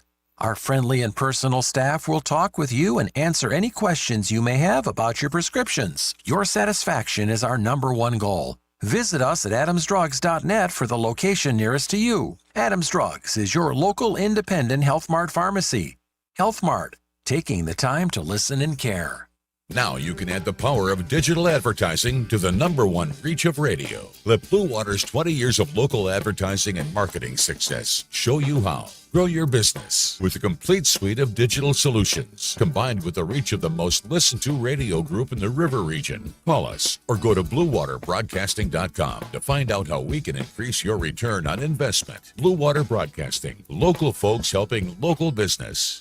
This hour of news and views is brought to you by our good friends at Alabama Home Mortgage. Alabama Home Mortgage, 567-4223. Visit them on the web at myalabamahomemortgage.com. NMLS number 1586368. An equal housing lender. Rich Thomas weather brought to you by Clark Heating, Air, and Plumbing. It's time to get your cooling system ready for the long, hot summer. Call today about the advantages of the Clark Club membership to be sure you're covered. Call 277-2125. Better call Clark. Alabama certification number 09098.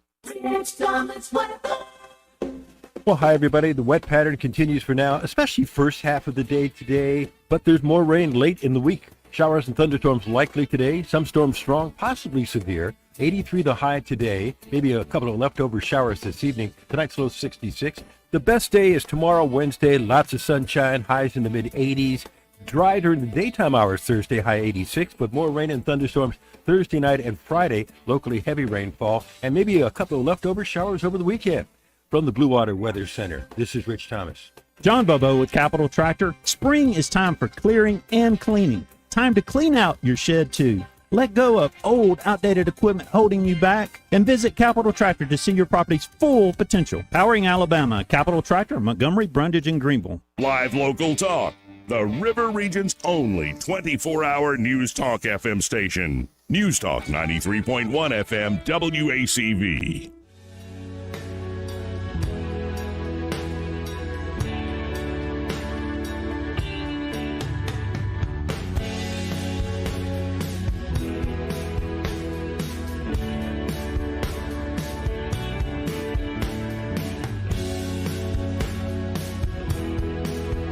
Joey Clark. Welcome back to News and Views in the afternoon. Have both Byron Sheehy and now Eddie Bader here in the studio, and he's wearing his boat schematics. Yes, shirt. I did. I wanted to look nice. You know how much I like that shirt. I do too. It reminds me, my mom bought it for me, so it's one of those few shirts I know I can wear and everyone will like. Now, what happened with this mic? Like, did somebody tighten it to where it can't even be turned at all? Oh, there it is. Oh, there's the strength. Is that better? Yeah. Okay. Okay, much better. Yeah. But, my goodness, I tried to move that earlier, and I'm like, I can't do it, brother. Because you're 10-ply. What? 10-ply. You're soft. 10-ply, like 10-ply toilet paper. So coming up tomorrow, the senators here in the state, both Tuberville and Britt, will be part of a roundtable on crime happening throughout the nation. So it's to this topic we were just talking about. And there's also going to be, I think, representatives from the AG's office working on setting up an interview for one of, I think, Catherine Robertson to call in Thursday at the beginning of the show about how the roundtable went. Cool. But it should be a good, robust discussion. I think Tuberville's the one leading the entire That roundtable. does not surprise me. That's at least what his press release said. So we'll see how that all goes. But let's go to Simpler Days. Hey, Simpler Days, how you doing? Hey, good afternoon, gentlemen. Well, I heard the mayor, and he is a great politician. A great politician is one that you know they're lying, but you want to believe them anyway. And I want to believe him. I really do. But his actions just don't speak the truth. We're hemorrhaging. I mean, we don't need a Band-Aid. We're going to get to the point where they're going to have to cut it off. He can't say one thing and then his actions do another. All over the United States, all over this state, right down the road in this city, people that get it, the politicians that get public safety as a huge investment into their community, they show it by actions. And when you have to go to another agency for equipment and services because you don't have it, or you've done away with it, to try to show other politicians that I'm bluer than you are. I'm more liberal than you are. And so any of those aggressive things that might control crime, we're going to get rid of them. And I mean, he's going to have to show through his actions, and that's when he's going to get people to come back, people that want to be down there, and he can't say, I support. No, I support, but I want to do away with qualified immunity. And I support you, but I'll let you ride around in 2010 Crown Vics, raggedy seats, hot feeding them from shift to shift. His actions just don't show it, and that the reputation of the police department is going to have to be restored across the state. And people will come back, and if he gets the right chief, and I want to believe him, then, you know, it can start to improve. But, I mean, just look at the police academy up there on Mildred Street. You know where it is, Joey? Sure. That facility was built in the late 50s. Wow. Wow. It's you know, crime-ridden neighborhood, not a real good part of town. That facility should have been torn down or rehabbed a long time ago. And when you go to other cities, as I do, and interact with their agencies and their law enforcement officers, I see what they've got. And look what the sheriff's department got compared to them. That's how you know that there's not a commitment to public safety, not on law enforcement side from the city father. But I tell you, really, when it's going to change, gentlemen, is when it impacts the mayor and the city council directly. When they get pulled out of their cars, when their family members get accosted, when crime hits them right square in the face, then they'll realize that investment in public safety is a huge investment for your city. Y'all have a good day, gentlemen. Appreciate it, Simpler Days. See you, Simpler Days. Joey, I got a question for you. Yeah. In comparison, sheriff's department, police department, funding wise, what are we talking about? Difference? Like the difference between the funding of the sheriffs and the police department? Yeah, like total funding. Actually, I don't know the actual numbers off the top of my head. My sense of it is that the numbers, the funding is not that different. Okay. And I assume that the only mechanism for funding the police is, you know, through city taxes, and and the county can get from county and city plus potentially some state funding. But I don't think the issue's money. I think there is a pretty generous budget without raising taxes for a lot more officers than we currently have. It's not money. It's a culture. Okay. That's why MPD officers leave and go to the sheriff's department on the regular. Right. It's strictly culture. All right, so let's go back in time in the DeLorean. For how long has it been this way? I mean, we're talking about a police facility that was built in the 50s or 60s for our training academy, and we're not making the investment into our community in this sense. So, I mean, who's really to blame here? Yeah, I don't blame it. I don't put it right at the feet of Stephen Reed by no means. He didn't. He inherited the problem much like the person before him did. But the fact of the matter is, no one stepped up to stop it. Right. And that's troublesome to me. We got a problem Right. now. We need to solve it. We acknowledge it Right. every time we have a new administration. We acknowledge it. But like you said, actions. Well, and then it sped up. The problem was there long before Stephen Reed, and I think Todd Strange started to see the beginning of the problem. I remember, for instance, 2014 was a very bad year in terms of homicides. Yep. But it does seem like after, say, the summer of George Floyd and COVID, sure, things, not just in Montgomery, nationwide, really went off the rails. Once the police officers felt like, especially your beat patrolmen, and I've heard this from several of them, once they felt like their management did not have their back, they were there to receive a paycheck and not get shot. Yeah, I think we had this conversation off the air. The going back to policemen walking a beat and the community knowing who they are. Like whenever the community invests in the local law enforcement to that level, and local law enforcement wants to invest back into the community or have the ability to, that's where we got to get back to. And Paul Brown's the one who invited me today, and he's a ex officer. And that was one of the conversations we had before I left. Before, when he was an officer, he wasn't a true beat cop, where he walked the beat. And he said it was so important for the people that beat that he walked, that they knew him and he knew them. And he said that right there makes the biggest change. And it was. Think about it. I mean, I think about it in our neighborhood. I remember the 2 police officers that kind of patrolled our neighborhood. I was a pain in the butt, so I knew them really well.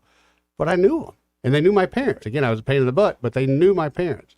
And I knew and respected them enough that I listened to them. I obeyed them. I mean, I stayed in trouble. But because we had that relationship, I don't think we have that relationship anymore. When you see a police officer, especially if you're a neighborhood kid, you see a police officer, I think nowadays you're instantly thought that's the enemy. Yes. And another dumb he's question. do me harm. I mean, is there a certain requirement, like out of a shift, you have to spend so many hours on foot, or? I don't know if it's the foot patrol necessarily, but it certainly doesn't help. I think the Montgomery PD, and correct me if I'm wrong, but I think they have a policy in place now, or an exercise in place, where every so often they do walk the beat, but it's so kind of rare, and they probably don't have the forces to do it much. Right. I mean, it just until we get more police, I don't think we can do anything but keep putting bandages on. No. And until we change that mentality of maybe the mayor's office not having the local policeman's back, we're not going to get police. I don't think it's money at all. We got a bunch of calls rolling in here. Before we go to the phones, though, I have to share this comment on the live stream. It's from Gumtown John, my good friend. Actually went to he was like elementary school, middle school, high school. John. He was a roommate for a while. No, Eddie, this ain't about you. Good. Hey, John. The comment is, hey, we got discount Trey Anastasio as co-host today. You know me too well, friend. No, John, you don't know how good that is. That's fantastic. John probably knows me. Yeah, excellent. Go to Papa B. Hey, Papa B. All right. Get y'all speak. How's that? Can you hear me? Much better. Okay. Boy, Vivek Ramaswamy. Mm-hmm. That guy is something else. I don't think I have ever heard anybody that can really extemporaneously or off the cuff assemble his thoughts and verbalize them rapid fire like that. I mean, he's like a pro lightweight fighter, just bam, bam, bam, bam, bam, bam, bam, bam. I mean, he hits you with 10 points before you can even think about it, and your jaw is out of joint. You got your teeth laying on the floor, and you're blind in one eye. You know, it's amazing to me to see somebody like that. Practice? Does he practice that kind of stuff, or does it come natural? I don't know. But was it Van Jones was shaken after he heard Ramaswamy. Is that right? Oh, yeah. Is that who? And that's a good reason, too. He's scared out of his wit at this guy. And then Vivek's response of, Van, just shut the F up, which was like, that's fantastic. Yes. It's so good. He has got to be having more than just Van Jones taking it to truth. I don't think I've ever heard anything like that. Well, and you got to think the guy's anybody. in his late 30s. He's already a billionaire. I mean, he's got the pedigree in terms of like Ivy League. I mean, he really is impressive, has knowledge on a scientific basis, but then also has a law degree. Like, he's just one of those people that we forget are around because they don't often jump into politics. They really don't. Yeah. I mean, at least Stefanik kind of comes to mind a little bit, but I don't think I've heard anybody that can hold a candle to this guy when it comes to that kind of, real content. Mm-hmm. And what he's able to get the hay down to the goats so fast, as one of our politicians used to say. So he's got a definite future, I think. I don't think he's going to be in the beef steaks, but if he were, I would not be unhappy about it at all. Well, and he essentially said on Patrick Bet-David's podcast yesterday that if Trump asked him, he would say yes. He would do it, right? It was he said, well, he couched it as it would be anybody's responsibility in this day and age to say yes if you're called to serve that way. So that's a big signal.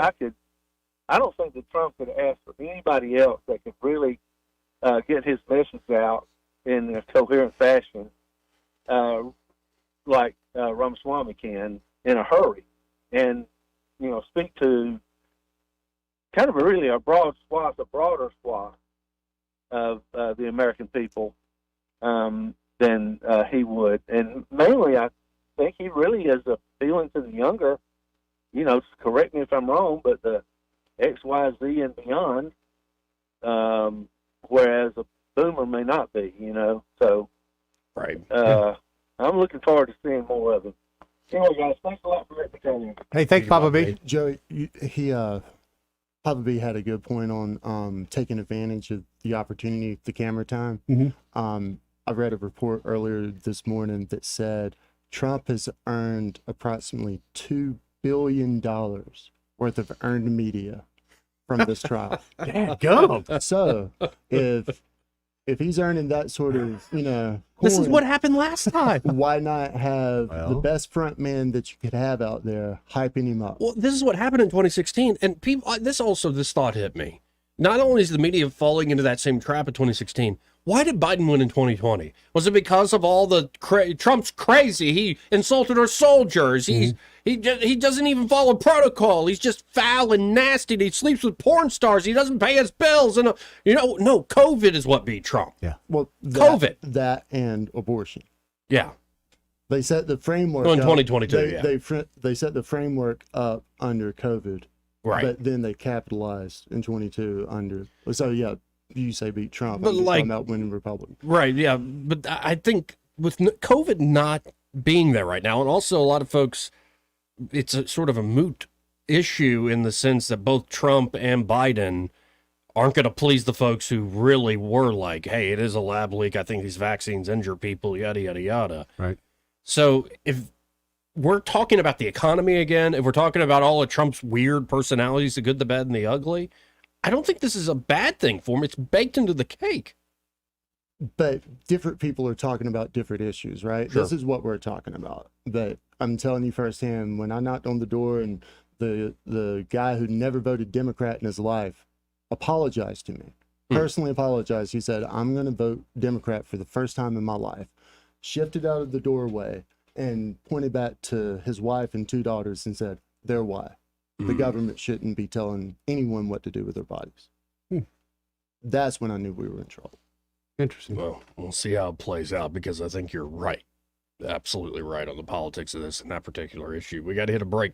Final hour coming up. Broadcasting from the Riverside Chevrolet Master Control Center, this is WACV Cusada, News Talk 93.1 FM. When it's Chevy, it's Riverside. With SRN News, I'm John Scott. The Chinese Foreign Ministry says Russian President Vladimir Putin will make a 2-day visit to China this week. China has backed Russia politically in the conflict in Ukraine and has continued to export machine tools and other items seen as contributing to the Russian war effort. Meanwhile, U.S. Secretary of State Antony Blinken says the American military aid on its way to Ukraine will make a real difference on the battlefield. Smoke from Canadian wildfires prompting health warnings across the upper Midwest for a second straight year. Smoke from fires burning in British Columbia and Alberta have settled over parts of Montana, the Dakotas, Minnesota, and Wisconsin. Nearly 90 fires are burning in Canada. The Dow ahead 55 points, and the NASDAQ is up 90. This is SRN News. Biden has started tracking Christians like cattle. Yes, you heard it right. He pressured banks to tag transactions for certain keywords. One of them is Holy Bible. It's a horrifying and creepy attack on our religious freedoms. It's made possible by a digital financial system that makes you a sitting duck. But you do have other options. I recommend a physical gold IRA from Birch Gold Group. I'm Lance Wallnau, a news analyst, a best-selling author, and evangelical leader to people who cherish their financial independence. A precious metals IRA can help you avoid the scrutiny of Biden's anti-Christian bureaucracy while also preserving your retirement savings. To find out more, get your free info kit on gold IRAs by texting the word faith to 989898. Birch Gold Group is the only gold company I trust. Get their free info kit and see how a gold IRA can help you. Text faith to 989898. There are no strings attached. So text faith to the number 989898 right now and take action to protect your own prosperity.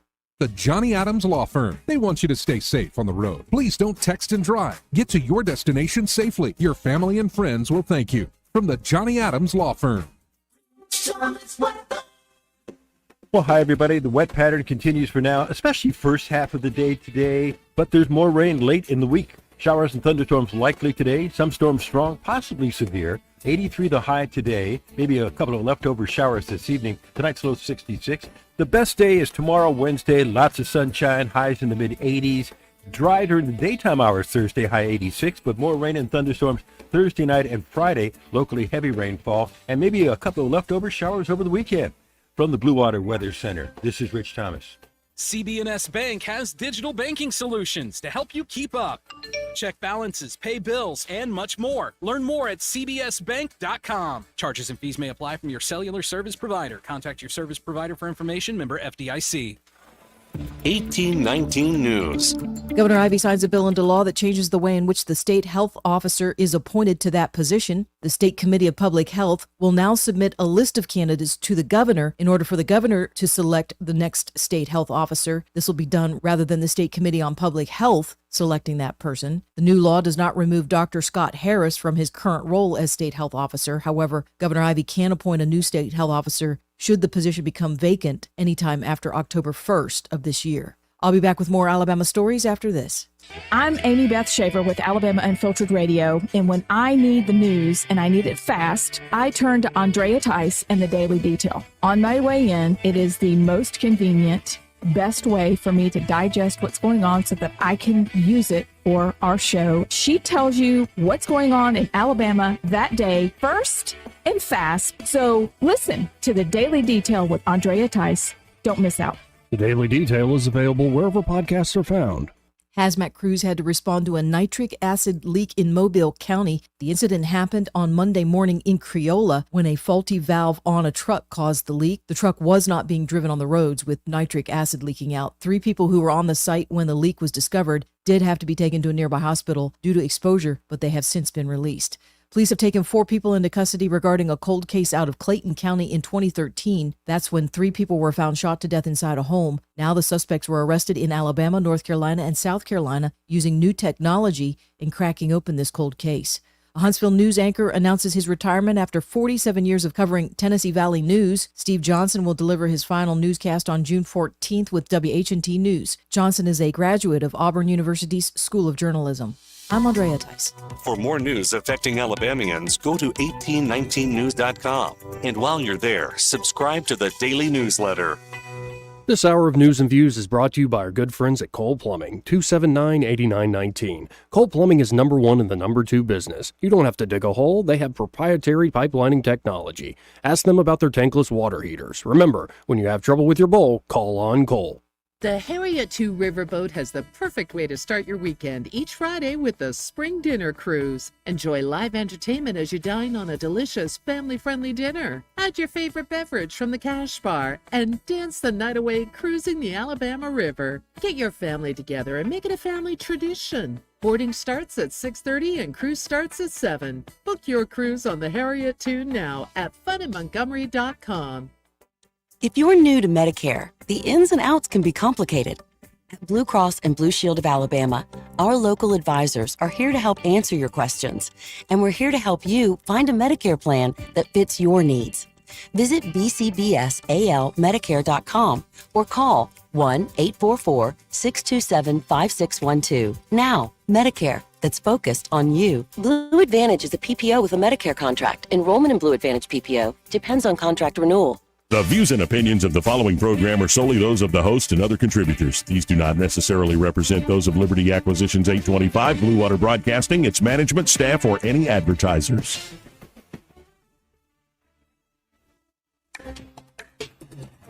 It's time for Montgomery's conversational radio show. It's News and Views on News Talk 93.1 FM.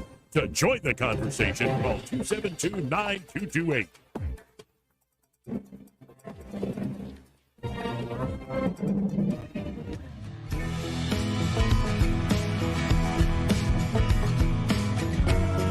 Hey, miss, I don't mean to be telling tales out of school, but there's a feller in there who'll pay you $10 if you sing into his pan. I'm not here to make a record, you dumb cracker. They broadcast me out on the radio. Joey Clark. Welcome back to News and Views in the afternoon. Now, before we keep going back to the phone calls, we got a lot rolling in here, and I appreciate all the love at 272-9228. Also appreciate all the love online on the X platform, Twitter, formerly known as Twitter, and the YouTube. But, yesterday, Eddie, we played at the very end of the show this special rendition of My Chemical Romance's Welcome to the Black Parade by Donald John Trump. Sung by Donald John Trump. Is it catching on, Joey? Well, I don't know if it is. I just want to play it again. I don't know. Did you hear this, Byron, yesterday? No, man. Very interesting. You know the song Welcome to the Black Parade, though? Vaguely familiar. It starts with that little piano thing. When I was a young boy, my father took me into the city to see a marching band. Mm-hmm. Well, this is, what if Trump sang My Chemical Romance's Welcome to the Black Parade? Let's all listen in together.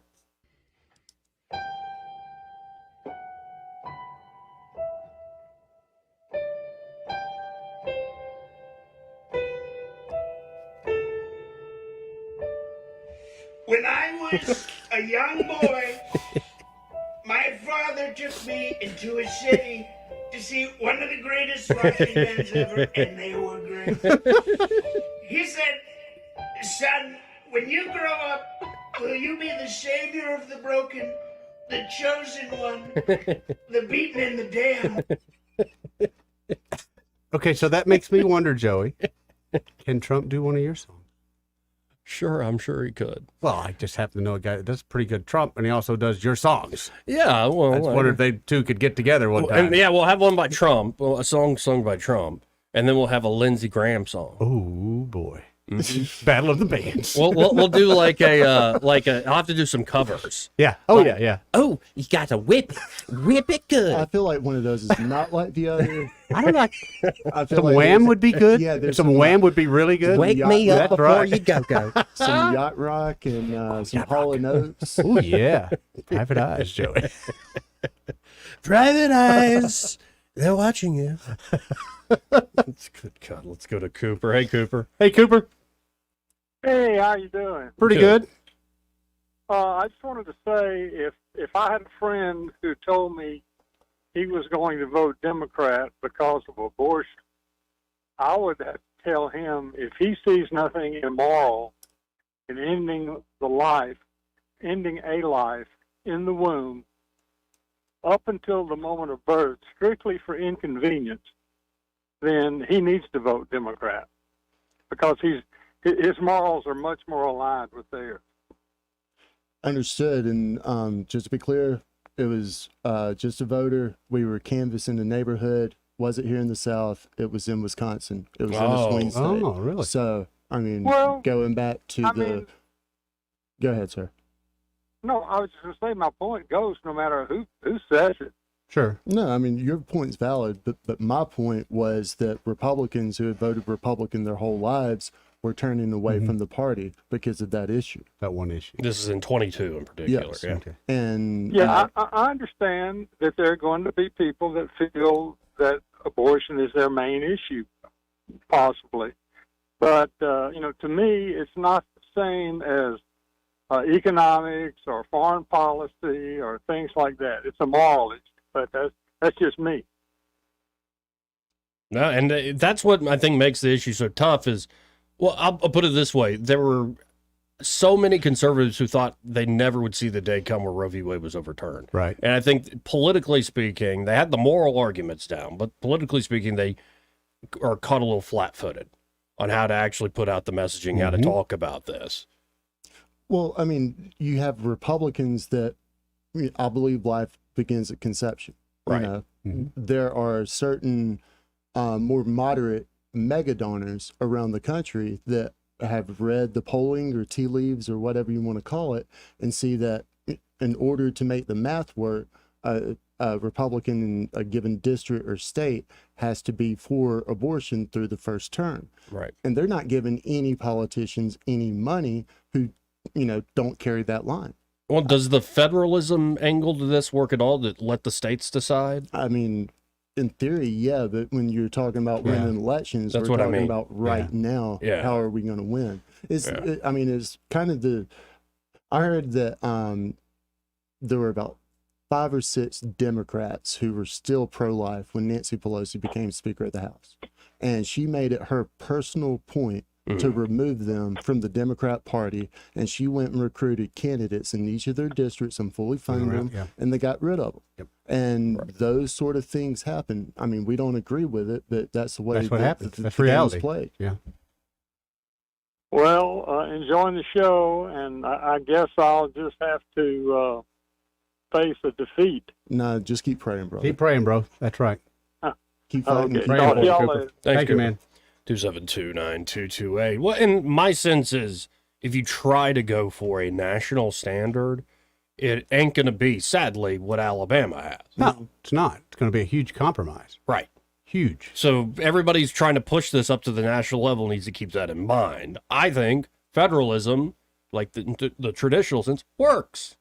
And on especially moral issues where people don't agree on first principles, that's when liberty should rule. Let's let the states decide. Alabama doesn't have to be the same as Vermont. Yeah. And it should just agree. be that simple. But to your point, Byron, this is not going away, and this is a major issue. Do you think it will be? We were talking to Joe Reed about this yesterday. Do you think it will be here in District 2? This new one? I think that it's going to be the issue for, say, 12% of voters. Yeah. And in a close race. In a close race, that's going to be, the tipping point or enough. Right. Now, yeah, in theory, you can go register more people or convert some on another issue, and that's all true. But whenever you're talking about a campaign that's going to have hundreds of millions of dollars behind it and already had an impact and people are conditioned to feel a certain way, this is going to sort of be the October surprise, I think. I mean, Republicans tried to address it earlier, and the Democrats wouldn't have any of it because they didn't want the Republicans to have a win per se. So they're going to put them in an uncompromising position where they force them to vote against it, and then they're going to run, the campaigns on that vote. Sorry, my mind just went back to what impersonations could I do to make songs out of it. This is I can't pay attention. I couldn't actually run a political campaign. Trying to think what else I want to come up with, what else I want to cover. Blinded by the Light. That'd be a good one. Yeah, Lindsay singing it. Oh, I keep forgetting the Lindsay factor. Right. Rich girl. Well, you're a rich girl, but you're gone too far. Because you know it don't matter anyway. Oh, you know, you're a rich bitch girl. Like, I know what Joey's doing tonight. Actually, that could work. I know what Joey's doing this evening. That could work. This part of the program brought to you by Montgomery Men's Health. And they're at Montgomery Men's Health. Well, men, they're ready to help you out there at Montgomery Men's Health. And, you know, they were created just for the type of guy that hates going to the doctor. And I know that's a lot of men. Most men. Like, I don't like going to the doctor. Neither do I. Well, I tell you what, Montgomery Men's Health, they're discreet. They're easy to work with. And if you are experiencing issues, especially if you're getting a little more mature, if I could put it politely, if you're getting older, things like erectile dysfunction can come up, or say a more generalized problem like low testosterone. And so if you're experiencing, say, lack of energy, you're always tired, perhaps, you know, want to weight gain, loss of muscle mass, even a decrease in that sex drive, or maybe you just feel like you're walking through your life in a fog, knowing whether or not you have low testosterone is huge in combating some of these issues. In fact, you should probably go ahead and get a testosterone and PSA check as part of your annual men's health routine. Just add that to your health routine. And the beautiful thing is they're at Montgomery Men's Health. Their providers will conduct a testosterone-focused lab workup plus a consultation for only $99. And they have low T treatments there at Montgomery Men's Health that can truly change lives. Men can experience higher energy, better gains in the gym. Brother. That's right, brother. Better mental clarity, improved sleep patterns, a faster metabolism. You might even notice an increased libido. That's all right. Mm-hmm. You can actually book the same day that you called. That number, 440-3663. That's 440-3663. Or go to MontgomeryMen'sHealth.com to book your appointment today. Let's go to Randall. Hey, Randall. What's up, Randall? What's going on, fellas? Oh, another day. I'm right over there. And since y'all ended with that about playing God, why not play around with Byron? Byron, since you think that's playing God and killing a baby, you definitely don't want that to happen. But you okay with playing God as creating it, right? Randall, you talking to me? Yeah, man. Hey, Joy, like, what do you think? Do you think it's the same thing that creating, like, going to them clinics, the IVF clinics, do you think that's playing God in the same factor as playing God when you kill one? I mean, because well, the church I was raised in says yes. Exactly. But there is the moral issue, and you can take your moral stand, but you better be willing to lose a political race. That's even. And that's the kicker here is like you have a practical reality in this world. Not everybody agrees with your moral stances. Mm-hmm. If you stand on your principles and lose, what way are you going to enforce or advance your principle if you're in a position of losing? But then to get in, if you got to compromise them, it really is a tough spot to be in. I think is to stand by your principles, but come up with a better way of actually talking about it. And there's something about the Republican Party where even though they might have their talking points for the day, they lack messaging discipline and being able to look ahead a few years. Like I said before, I think they were caught flat-footed when Roe v. Wade was overturned. So that's why I think where you at is you are more important than our president to us in Alabama. I mean, I said that yesterday, and I don't take a word back. I stand on it 10 toes down. Like, you don't need, like, you are going to do more for Alabama than anybody in that state house to ever even think about doing, because they can't do it by themselves, and you can. And that's the beauty of this right here, man. What you got going, bro. And to give us some lighter stuff, man. Eddie, did y'all take a bunch of pictures where you came from today? Not really. Not that I know. Because I'm gonna tell you something. You got on makeup today. You ain't lying to me yesterday. Let's see TV that different. I've seen them on. Something you done put on. He's not wearing makeup. I mean, look at his. Yeah, I'm sweating. Glistening a little bit, glistening out some beer. But the way the light. I may have just told on myself because it may be this TV, and I may have told on myself. Well, you better have your pants on, boy. That's all I'm saying. Plus, it's not known. This studio is not known for great lighting, and the lighting changes sometimes by the minute. Why do you think I wear a hat all the time? Because the bald spot, going bald.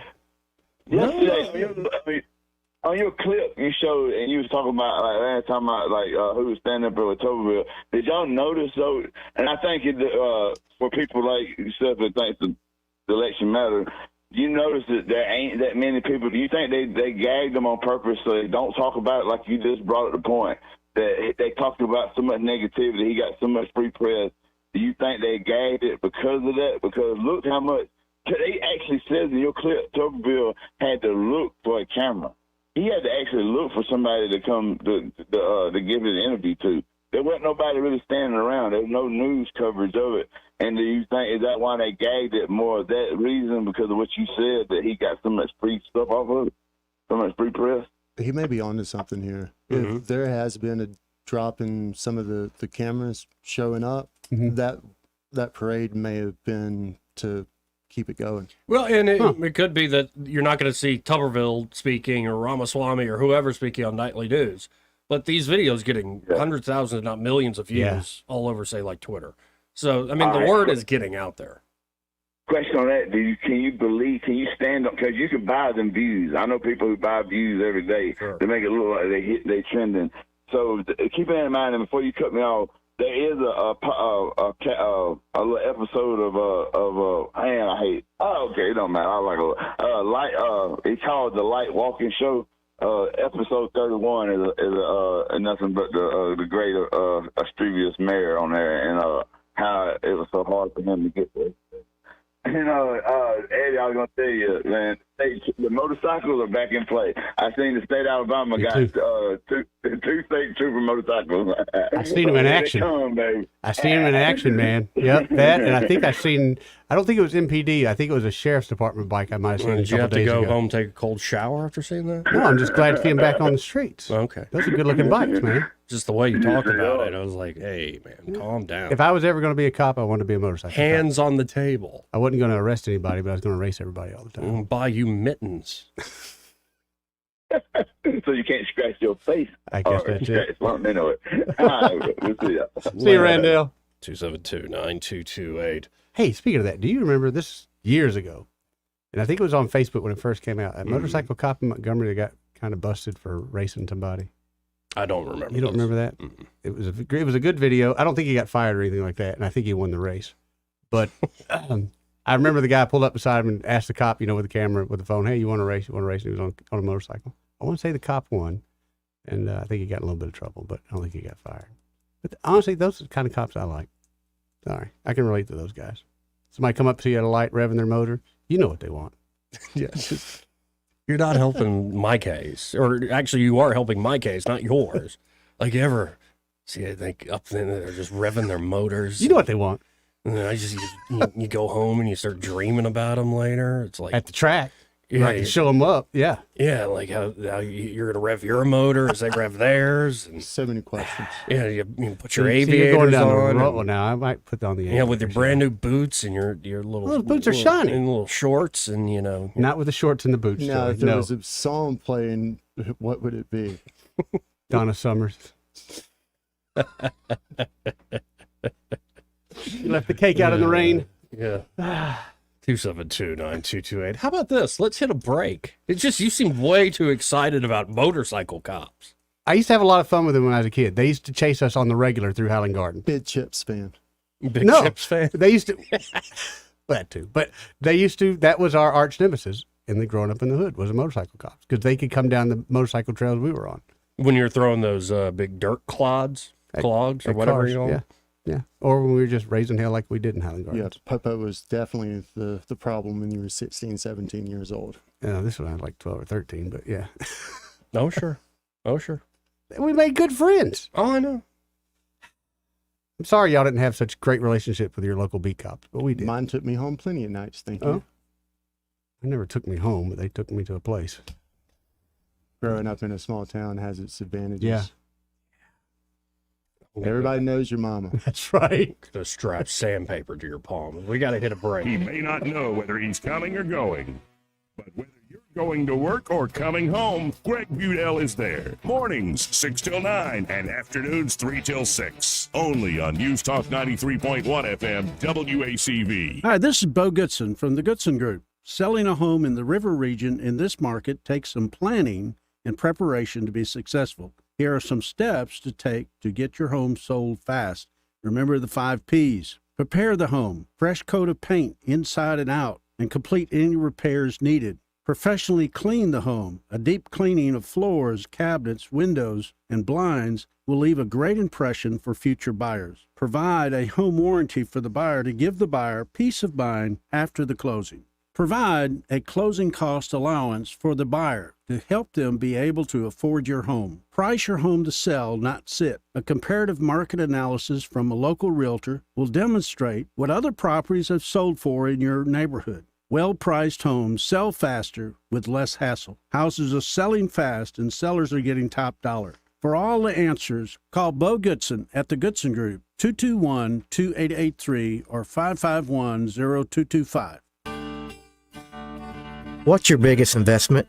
More than likely, it's your home. So treat it that way when you hire a painting contractor. At PBS Painting, there are no gimmicks, no $99 specials. Just quality painting and someone who treats your home with the same respect that you do. At PBS Painting, we have been painting for years and look forward to many more years to come.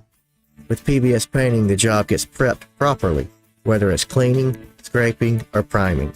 We always use quality products, which is a must for a quality paint job. So if you're looking for a painter that doesn't need upfront money and is on the job at all times, then please give me a call. Scott Bowers and PBS Painting, 294-5122.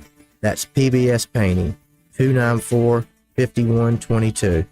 Look at some of our work on Facebook at PBS Painting Montgomery. For too long, Alabama's statewide news companies have shamed us for our conservative Christian values. Alabama deserves a news company that cherishes our culture, a company that isn't bought and paid for by the powers that be. 1819 News is that company. Run by Alabamians for Alabamians, 1819 News celebrates what is good and beautiful about our state, while exposing those who work against our values in secret. Just go to 1819news.com to learn more. Subscribe to our newsletter. That's 1819news.com. Hi, this is Carl Schmidt, naturopath and owner of the Herb Shop. Listen every Saturday to Winning Wellness and learn from experts in different fields of science and technology how nutritional supplements can help you. Listen to Winning Wellness every Saturday at 10 a.m. This hour of news and views is brought to you by our good friends at Cole Plumbing, 279-8919. Cole Plumbing is number one in the number two business. You don't have to dig a hole. They have proprietary pipelining technology. Ask them about their tankless water heaters. Remember, when you have trouble with your bowl, call on Cole. On FM, on your smartphone, and online, the River Region's most trusted voice. News Talk 93.1 FM WACV. This is how you conduct yourself in a democracy? I got hairy legs. I got worms. Joey Clark. Welcome back to News and Views in the afternoon. I'm Joey. Both Eddie Vader and Byron Sheehy here in the studio with me. And if you're just tuning in online, this is just a humble little talk radio show out of Montgomery, Alabama. But we try to have fun, talk about local, but also all sorts of stuff from all over the world and the nation. And joining us now is one of our regular callers, Paul. Hey, Paul, how you doing? Joey. What's up? You know, you're talking my lingo when you and Eddie started talking about racing the cops and street racing. There's a long, long time ago. I haven't done that since literally 16, 17 years old. Yes. Because the last one cost me my Well, life. if you try to do it now, you'd hurt yourself. That's true, too. Pull a muscle. Mm-hmm. Back in the mid-'70s, I got 3 quicks if I can get them in there. I had a Kawasaki 500. Oof. It was one of those that had the 3 cylinders, Mm-hmm. carburetor per cylinder, electronic ignition. Ooh. And me and my oldest brother, we did race that thing up and down Atlanta Highway. I never did take it to the track, but that thing would still stand up in 4th gear. Whenever you set it down in 5th gear, if you could get it to set down without it still floating in front, she was gone. Mm. All right. Later, well, I'm going to guess probably 76, 77, I ran across a 1962 Chevy 2 two-door hard top body. Put 411 positive track rear end in, Muncie 4-speed. For whatever reason, its cousins taught me to put a straight axle in it, which actually gives us more room. We dropped the 396 in it, bored and stroked.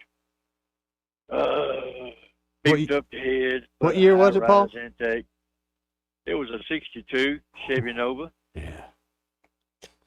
The sounds both of you grown men are making are freaking me out. That's beauty. It's a sexy car. It was basically a piece of square sheet metal with a big motor wrapped around it. Yep. Y'all remember the old wood Coca-Cola crates? Oh yeah, sure. It would do a wheel stand and jump one of those. See, Joey's got And front wheel then- drive. He don't have no idea what you're talking I had rear wheel for a He while. would. Oh yeah, in the convertible. He wouldn't know nothing about no wheelie anyway, especially jumping over a wooden Coca-Cola crate. All right. No, he And- did some of that stuff with and, the bicycle before. In early 2010, I purchased an older square body Chevy truck from my brother. It had a 307 in it. We took it out, built a 350, put 4-bolt main in it, did some other modifications, high down pump up pistons, put a mid-rise intake on it, put about a 650 Edelbrock on it, mid-rise. That thing wouldn't do what the 396 did to Chevy too, but hey, she'd get up pretty good too. Now, did you blow it or did you sell it? I decided it was best in my best interest to get rid of it. That's what happened with my motorcycle. My police officer pulled me over and kind of explained to me it was my best interest to get rid of that bike pretty quick. Well, that's basically the way it went with the Chevy too. Also, I was just strolling down Park Avenue, first gear, idling, second gear. Next thing I know, I got blue lights behind me. He don't want to know, why are you going so fast with this residential? I says, officer, I'm not even mashing the gas. He says, son, you're running 45 and a 25. Oh, okay. Too late. Yep. Just soaking it all in. I'm back to the FM, my friends. Later, guys. Later, buddy. My low T's gone now. Yeah, I like that. That sounds like manly thing. Now, what do you think that? How would that go if you did it today? Not too good. Yeah, it wouldn't. No, I know better now. Yeah, bikes can be serious trouble. That bike was awesome. I got pulled over going over 100, and I got a nice little lecture from a police officer. Well over 100. And the folks I was riding with they were well over 100. I'm 65. I've only done that a few times in life in a car. But something else on a bike, man. Oh, I believe it. It's Now the just convertible was something to get up high speed. Especially when the pack you're riding with is leaving you, and you look down and you're over 100. When I heard the front tire was floating, nah, man. I need 4. Yeah. I need some stability on that. You did. You got the back tire, Bubba. I need another one. I got you. Were you like an old I time ain't gonna say nothing. adrenaline junkie or something? No, I just grew up racing bikes, so I just loved it. It didn't take getting hurt to get them off of them. It took And there's like smart street policeman. bikes, not dirt bikes. No, dirt bike, street bike. Anything Oh, we could- okay. anything we could put a motor on. Nice. Yeah, it's just Highland Gardens. Highland Gardens, baby. Living in America. It is. Mm-hmm. Hey, this part of the program? Yeah. Brought to you by Dylan Rings. Oh, Have you that's checked out America. their Facebook page? I saw today, Joey. Did you see some of the new rings they put out? Yeah, man. I Well, and think they're that's something that actually got my attention I here. was corrected. These are mostly bracelets, like big old honking bracelets. Really? Yeah. Wow. Yeah, I got a text from the man himself, Josh. But these are their Zuni Ooh. Indian jewelry. A lot of turquoise here. I see and that. coral stones. Absolutely beautiful pieces here, folks. If this is your style, these are brand new there at Dylan Rings. An incredible collection. And just go to their Facebook page, just search Dylan Rings, and you can see exactly what I'm talking about. Oh, man. I like those, Joey. Now, I never thought about a bracelet as a guy like that with some of that beautiful blue. Mm-hmm. But that would bring out your eyes pretty well, buddy. My eyes aren't blue. I didn't say it'd bring out the blue in them. It just bring out your eyes. What, the black? Mm-hmm. All The right. dark death. Yeah. Well, I mean, it's a real Maybe it'd lighten them up a little bit. It's a- Get you a girlfriend. It's a real thing. Anyway, Dylan Rings is a full-service jewelry shop. That means not only do they have amazing selections like what we're seeing here on the Book of Faces, Right. It also means they can do repairs, including watch repairs and stone resetting, spa treatments to maybe polish up, get that jewelry shining like it was brand new. Or it could even be custom design work. Mm-hmm. Or don't forget appraisals, like anything to do with jewelry. Yeah. They got it going on there at Dillon Rings. Y'all check them out today. 119 Brown Springs Road, right off of Atlanta Highway, kind of where the old Fun Zone used to be. That's how I remember it. And be sure to tell Josh and Leslie Ryder that Joey and Eddie and Byron, even from News and Views, those guys on the radio, sent you. Folks, you got to get by there. See, it's one thing to see the stuff in Facebook or on Instagram, see it on person. And they just remodeled the showroom. Beautiful remodel job. Check them out today. We got to hit a break. Be right back. Want to carry News Talk in your pocket? Download the News Talk 93.1 app from the App Store. Available on iPhone and Android. Never miss a moment. Download now. This is your roving reporter, and today I am talking with an elk. Hey man, Mr. Elk, I was just wondering, what do elk do to take care of their money? Well, like most smart folks, we call David Erdis. You mean Alabama's most favorite asset preservationist? That's him, man. We call him up at 334-279-7431 or 205-479-0839. I see. Yes, he is our preferred money man. The money man with the money plan. You've been paying attention. Well, could you give us those numbers one more time? 334-279-7431 or 205-479-0839. And I just want to try to give you a heads up, man. Oh, what's that? I'm not an elk. Not an elk, huh? Well, then, pray tell, what are you? Knights of Columbus. I am not even going to make a comment. Well, the baby liked it. Hi, folks. This is Rick Clark with Clark Heating, Air Conditioning, and Plumbing. I'd like to take just a minute to talk to you about our experience with Blue Water Broadcasting. One of the hot topics in our staff meetings is spending advertising dollars. If your company or firm is anything like Clark Heating, Air Conditioning, and Plumbing, those dollars are limited, so you have to spend them wisely. That's why we choose Blue Water Broadcasting. Our marketing analysis has proven consistently that spending advertising dollars with Blue Water Broadcasting has contributed significantly to our bottom line. And for that, Clark Heating, Air Conditioning, and Plumbing is truly grateful. So, if you want to spend your advertising dollars wisely, choose Blue Water Broadcasting and see the difference. Radio works. It's as simple as that. Call us to find out how radio can work for your business.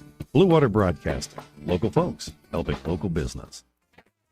And so when folks know that there's a way out and that somebody else has gone through exactly what they experienced and found a way out, man, that's powerful. Colonel John Kilpatrick runs Vets Recover. It's an organization that helps veterans with the trauma that only other veterans can understand.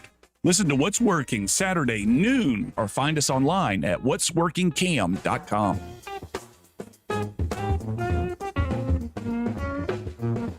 This hour of News and Views is brought to you by our good friends at Cole Plumbing, 279-8919. Cole Plumbing is number one in the number two business. You don't have to dig a hole. They have proprietary pipelining technology. Ask them about their tankless water heaters. Remember, when you have trouble with your bowl, call on Cole. Rich Thomas Weather, a service of Riverside Chevrolet Wetumpka. If it's Chevy, it's Riverside. Best price, best selection. Check them out on the web at riversideusa.net. Hi, everybody. The risk of showers hasn't ended yet, but maybe a few leftover showers through the evening hours tonight in spots. Otherwise, low tonight down to about 66. Tomorrow is the best day of the week weather-wise. Lots of sunshine, high in the middle 80s. Even Thursday, I think we're dry during the daytime hours with a high around 86. But showers and thunderstorms returning to the forecast Thursday night into Friday. Locally heavy rainfall totals and maybe a few leftover showers over the weekend. From the Blue Water Weather Center, this is Rich Thomas. For the lowest prices around on flooring and DIY flooring installation supplies, Budget Floors and More is your new best friend. Luxury vinyl plank, carpet, ceramic tile, floor installation supplies, and more with prices lower than the big box stores. Budget Floors and More, Hunter Lane across from Del Rey to Publix. News happens, you'll hear about it first. The River Region's most trusted voice. News Talk 93.1 FM WACV.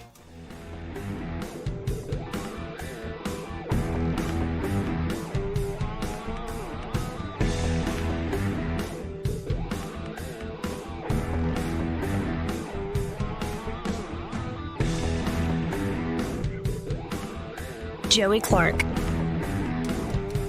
Welcome back. The news and views in the afternoon. I'm Joey. He's Eddie. He's Byron. And, well, plenty more to get to, but our conversation off air became interesting. And it all started with this story. This is from The Telegraph. Couple rescued after killer whale sink yacht. What? Yeah. Killer whales attacked and sank a couple's yacht in the Straits of Gibraltar. Now, it wasn't one. It was several Wow. whales. Yeah. Several from that pod. This is according to Spain's Maritime Rescue Services. Yeah, Straits of Gibraltar. I mean, this is, when you hear, like, Greek mythology and, like, the Pillars of Hercules out there, and you think of all these sea creatures and stuff, you're like, then you see a modern day story, you're like, probably not that far off. No. So 2 people issued an emergency call from a position about 14 miles off Morocco's Cape Spartel and had to be rescued on Sunday morning after a group of orcas started smashing into their sailboat. Water started flooding the boat after the orcas broke the rudder and punched a hole in the hull. That's a tongue twister. Dude, that's so crazy. Imagine being on that boat. Hey, look, there's some killer whales. Oh, how exciting. Holy crap, they're hitting the boat. Oh, right. Rescuers scrambled a helicopter, and the sailors were picked up by an oil tanker about an hour after the attack began, while their 15-meter-long yacht, so 50 foot or so? 50-footer, yeah. It sank. Oh, yeah. As to the other 3 or 4 that they've done this to. It's the latest example of behavior that has confused scientists and seen hundreds of vessels rammed in the area over recent years. So this is like recent activity. Yeah, it's past, I think, 2-3 years, if that. And it's the same pod. That's what they keep saying, but yeah, because it happens in that same area, so they're assuming, I guess. Well, it's and the they same can pod. control hundreds and hundreds of miles of ocean. Yeah. But the incident adds to close to 700 interactions between vessels and orcas in and around Spanish coastal waters. Wow. So if you're going to Spain and they got a whale sightseeing tour, I'd pass on it if I were you. Or just get a bigger boat. I don't know, man. 50-footer is a pretty big boat, dude. That is a big boat. That's a pretty big boat. Yeah, because I've gone out a few miles off the coast, out of the Gulf, and on what, a 20-something footer? Yeah. And yeah, you feel so small out there. Tiny. Yeah, it's fine, but you feel small out there. Well, living in Alaska, especially around Juneau, we had a lot of whales. And you would be out there fishing. It was not uncommon to have a whale come up beside you or next to you or close to the boat. The freakiest time is when you see them coming up and the head is on one side of the boat and you go to the other and there's still more tail, like 20, 30 feet more tail. And then you quickly realize, holy crap, I am just a pebble in this world. Oh, yeah. Now, apparently that 700 number is anytime a whale even got close, like inspecting a boat. Because I've heard of like 5 or 6 attacks. But apparently vessels have suffered damage in about 20% of these interactions, which involve orcas from a family of 15 individuals known to scientists as Gladys. One individual called White Gladys is an adult orca. That's racist. Oh, it is what it is. It's just racist. It's an adult orca that scientists have observed apparently leading younger whales to boats to initiate interactions. So teaching the young. Mm-hmm. While experts do not believe the orcas are intentionally trying to destroy boats, the reasons for the attacks remain a mystery. Well, why are we writing that off? That's kind of odd. Now, one thing they used to tell us in Alaska, too, was if you do come up, not necessarily with these type whales, but you'd have sperm whales, they would tell you shut your motor off because that engine noise, that hum, sometimes can attract them.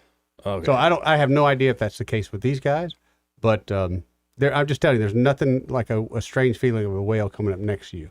Well, sailors have boat. described how the orcas circle boats and launch what look like coordinated attacks, prompting speculation the orcas may be responding to negative experiences from colliding with vessels or being targeted by fishermen with whom they compete to catch bluefin tuna, their preferred diet. Yeah, but a study of such ramming incidents undertaken by Spain's observatory there of the ocean suggested that the orcas may be seeking to get a thrill from swimming close to the ship's propellers.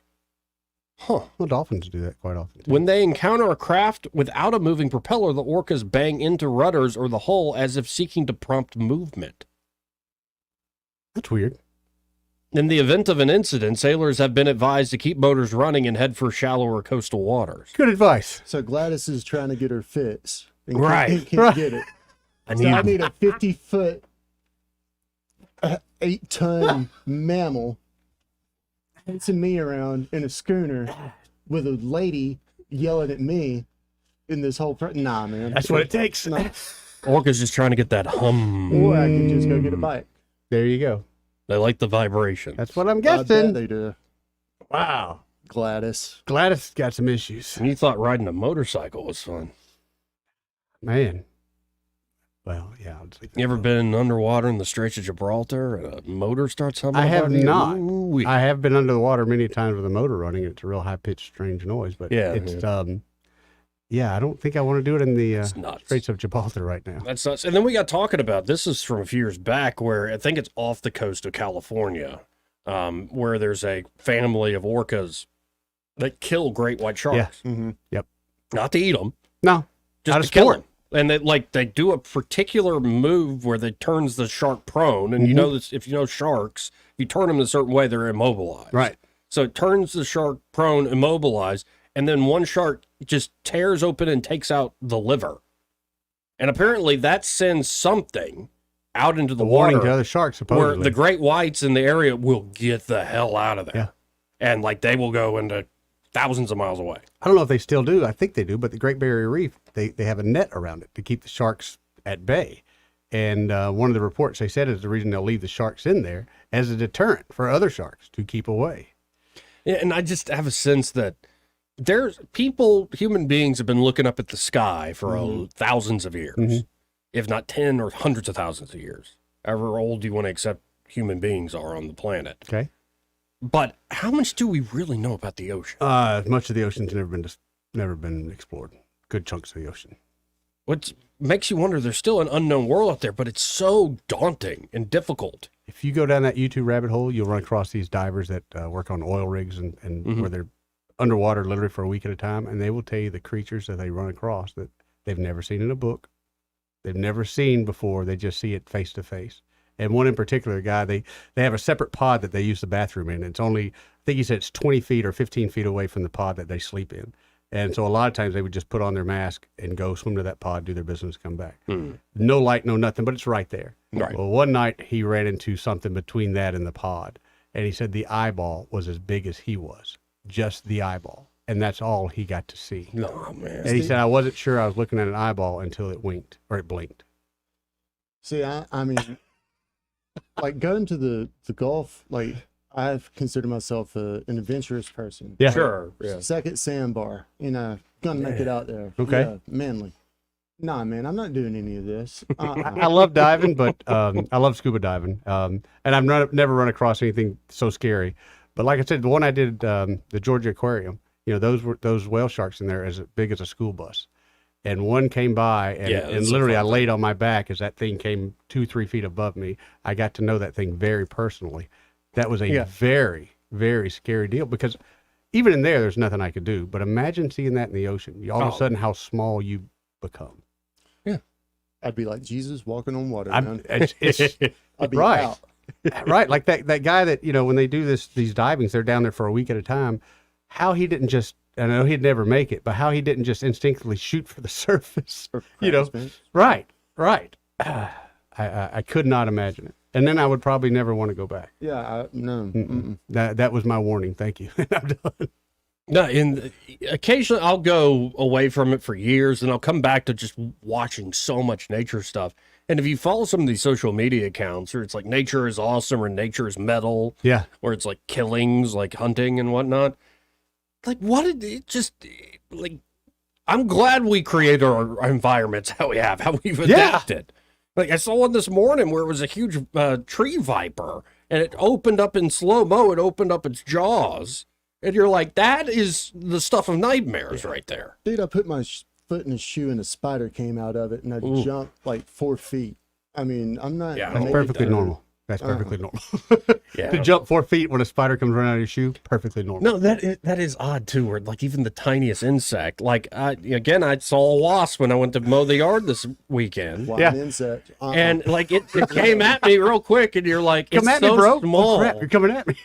It is so small, but those things hurt. Oh, they hurt so bad. Oh, it hurts. And Believe you me, it hurts. It's got me thinking about our sponsor at this part of the program, Pest Pro Services. Hey, they're doing a job for me. I think tomorrow at one of my listings, they're coming out to do the termite inspection. Okay, nice. Yes, and it's very comfortable because my clients are not going to be there. So I was able to tell them ahead of time, look, Pest Pro Service is coming. I know these people very personally. They have access to your lockbox. They'll be able to get in, get out, no problem. Yeah. That made them feel so good because they don't have to, they're moving. They got a lot of things going on.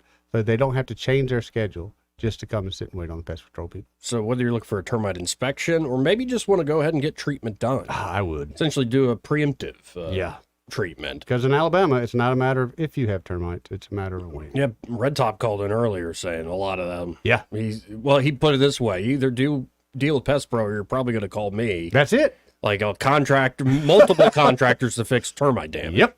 And homeowners insurance doesn't cover either. It doesn't cover treatment and it doesn't cover damage.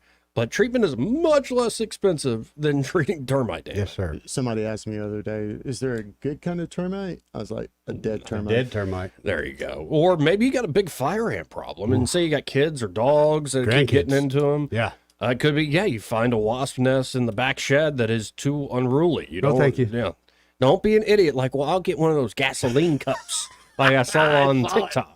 I was going to suggest burning down the whole barn. Calling Pest Pros is Just a call much Pest better- Pros. Save yourself some money. Much better option. Right. Or you need the yard treated for mosquitoes, whatever your pest control needs. Pest Pro Services has your back. Call them today at 265-9990. That's 265-9990. Or you can always go to ppsriverregion.com or just search Pest Pro Services on the Book of Faces today. When you want to know, call a pro, Pest Pro Services.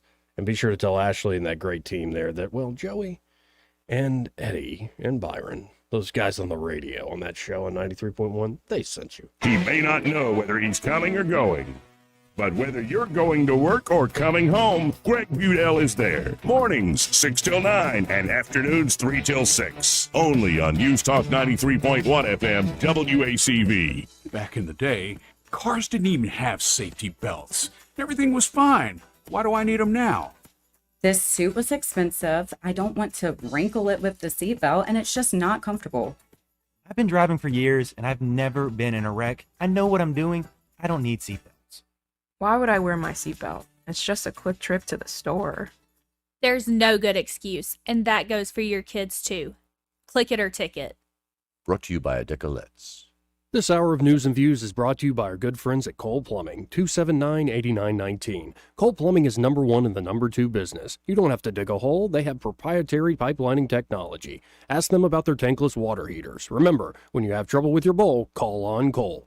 The premier place the River Region turns to for news, weather, traffic, and opinion. News Talk 93.1 FM WACV.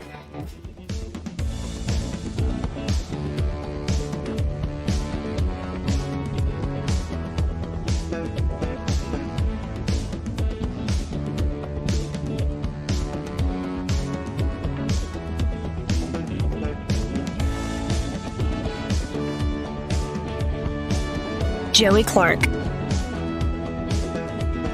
Welcome back to News and Views in the afternoon. 272-9228 if you want to get on the program, especially if you have a fish story. PH? No, not the band. Oh. Unless you got one and you want to share it. You want to go fishing, Joe? Got a deep sea trip coming up. We got a spot. I'm sure we'd love to have I'm good. a man on there like yourself. Yeah. Sure. Not any motorcycle cops you want to take? Oh, they're coming too. Okay. Yeah. Except we're just looking for another man. But, No, I got right. it. You might be a little. Yeah, I got you. Go Go deal bait your with hook, fish. Joey. Yeah? No, Yeah. no, we're gonna film Joey baiting his hook so we can all laugh later. Okay. See, this is pH. That's way better than F. Right. Well, I think somebody's pH is out of balance. Wow. Wow. 272-9228. I think Ray dropped yeah, or let me see. something. But you okay, winner?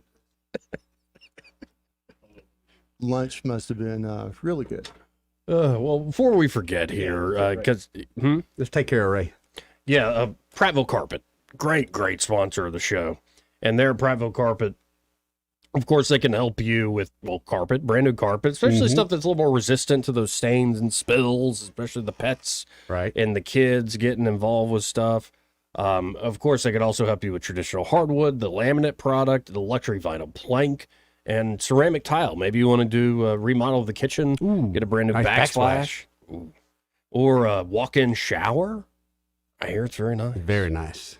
Yeah. Very nice. And I know it's summertime, but one of the things he talks about in the winter is the heated floors in the bathroom. And that's huge difference, life-changing. Right. If you don't want to sound like Mario in Mario 64, like when you wake up in the middle of the winter, get some of those heated floors. Heated floors, I'm telling you. I really like that, especially in a bathroom, because nobody wants to get out of the shower. Nice hot shower on the cold tile And floor. the great thing with Prattville Carpet is they'll come to you. Yep. Free in-home measurement. That way they'll know exactly what area they need to resurface. You pick out the product, they'll know what it's going to cost, how long it's going to take to get the job done. You even have folks who go on vacation, and that's how trustworthy Prattville Carpet is. That you go on a week vacation, when you come back, you got brand new floors to say. So cool. Surprise the wife. So check them out today. That number for Prattville Carpet, 285-8117. That's 285-8117. And be sure to tell them you heard about them here on News and Views in the afternoon. Let's go to Gene. Hello, Gene. It's about time. This is my second time calling you today. Well, I'm glad we finally are connected. Yeah. How's Miss Lucy and her family made it through this weather? They're doing just fine. Good. And I will be seeing her this weekend. Oh, excellent. That's Are right. you wonderful? You're going up there? No, they're coming down here. My brother's bringing her down here. Oh, good. Okay, I just wanted to check and make sure because the weather was so bad. I was worried. Where do they live? In Greenville, South Carolina. Greenville, South Carolina. Oh. Okay, you be safe, and I love you. Thank you, Gene. That's nice. The mayor today mentioned Greenville, South Carolina. Yeah. Mentioned that that used to be, South Carolina used to be a state that was behind Alabama. But in the past few years, they've exceedingly passed Alabama in Oh, and he's got a industrial point. development, yeah. Not just... I haven't done a few trips to Greenville. Right. Greenville's very nice. So I think he uses them as one of the goals of where he wants the city to go. And that's not a bad goal to have, to be honest. Not at all. It's going to take some work. Oh, yeah. A lot of work. But it took them work, too. I mean, it wasn't an overnight Well, deal. for instance, they have this beautiful, like garden park now with all sorts of, like, multi-leveled and restaurants all over it. This really, I can't remember the name of it, really swanky hotel that was just great to go hang out in. Yeah. It had a bookstore and stuff. Like, really, Darn. really nice. I think it was very expensive, though, for a night. Bookstore and all. Like, you'd know it if I could remember the brand. They do put up different unique buildings all over the world. Not Motel 6. But there's this beautiful suspension bridge over all the rivers in there, and there's a plaque that said, in around the year 2000, Greenville decided to get rid of the interstate right here to remodel this. And so it took them about 15, 20 years to really get it going. What sort of funding would you have to get from the feds to do that, man? Yeah, well, but the beautiful thing is you now have a senator that currently resides here in Montgomery. And my so that guess is there'd be a changes ton of things. grants available. It's just... That too. It take the... And our mayor does look for grants all the time. And so- now you'll probably have a new congressman that has a different true. sort of interest in Montgomery. So we'll see. Probably wouldn't originate from the state house. Those guys can't seem to get Yeah, together maybe on the anything. RSA, though. Ah, yeah, I could see the I RSA could see that. profiting from, Yes. from something. Seriously, if they're that efficient there, let's just have them build everything. Right now, they're... Like, he's built everything else in this They're doing it daggone well. state. So No, as much as, like, there are... He'll write a letter about me, Bronner, but, like, there's ways to criticize the RSA.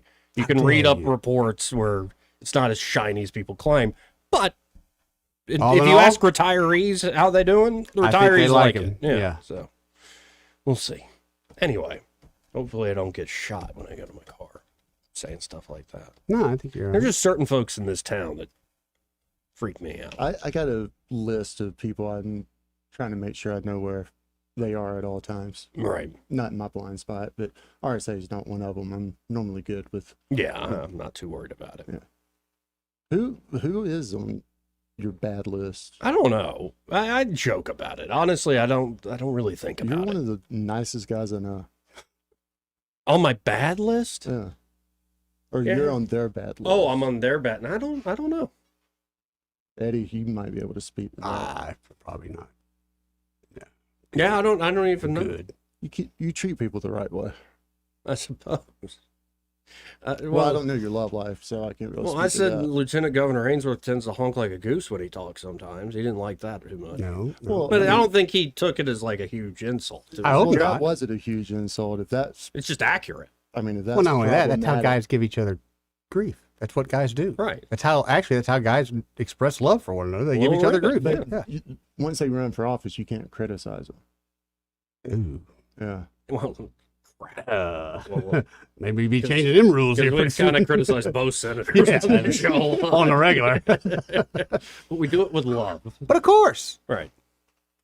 Anyway, we've worn out our welcome. We're out of time. So y'all stay tuned. Happy Hour with Greg Budell. He's next.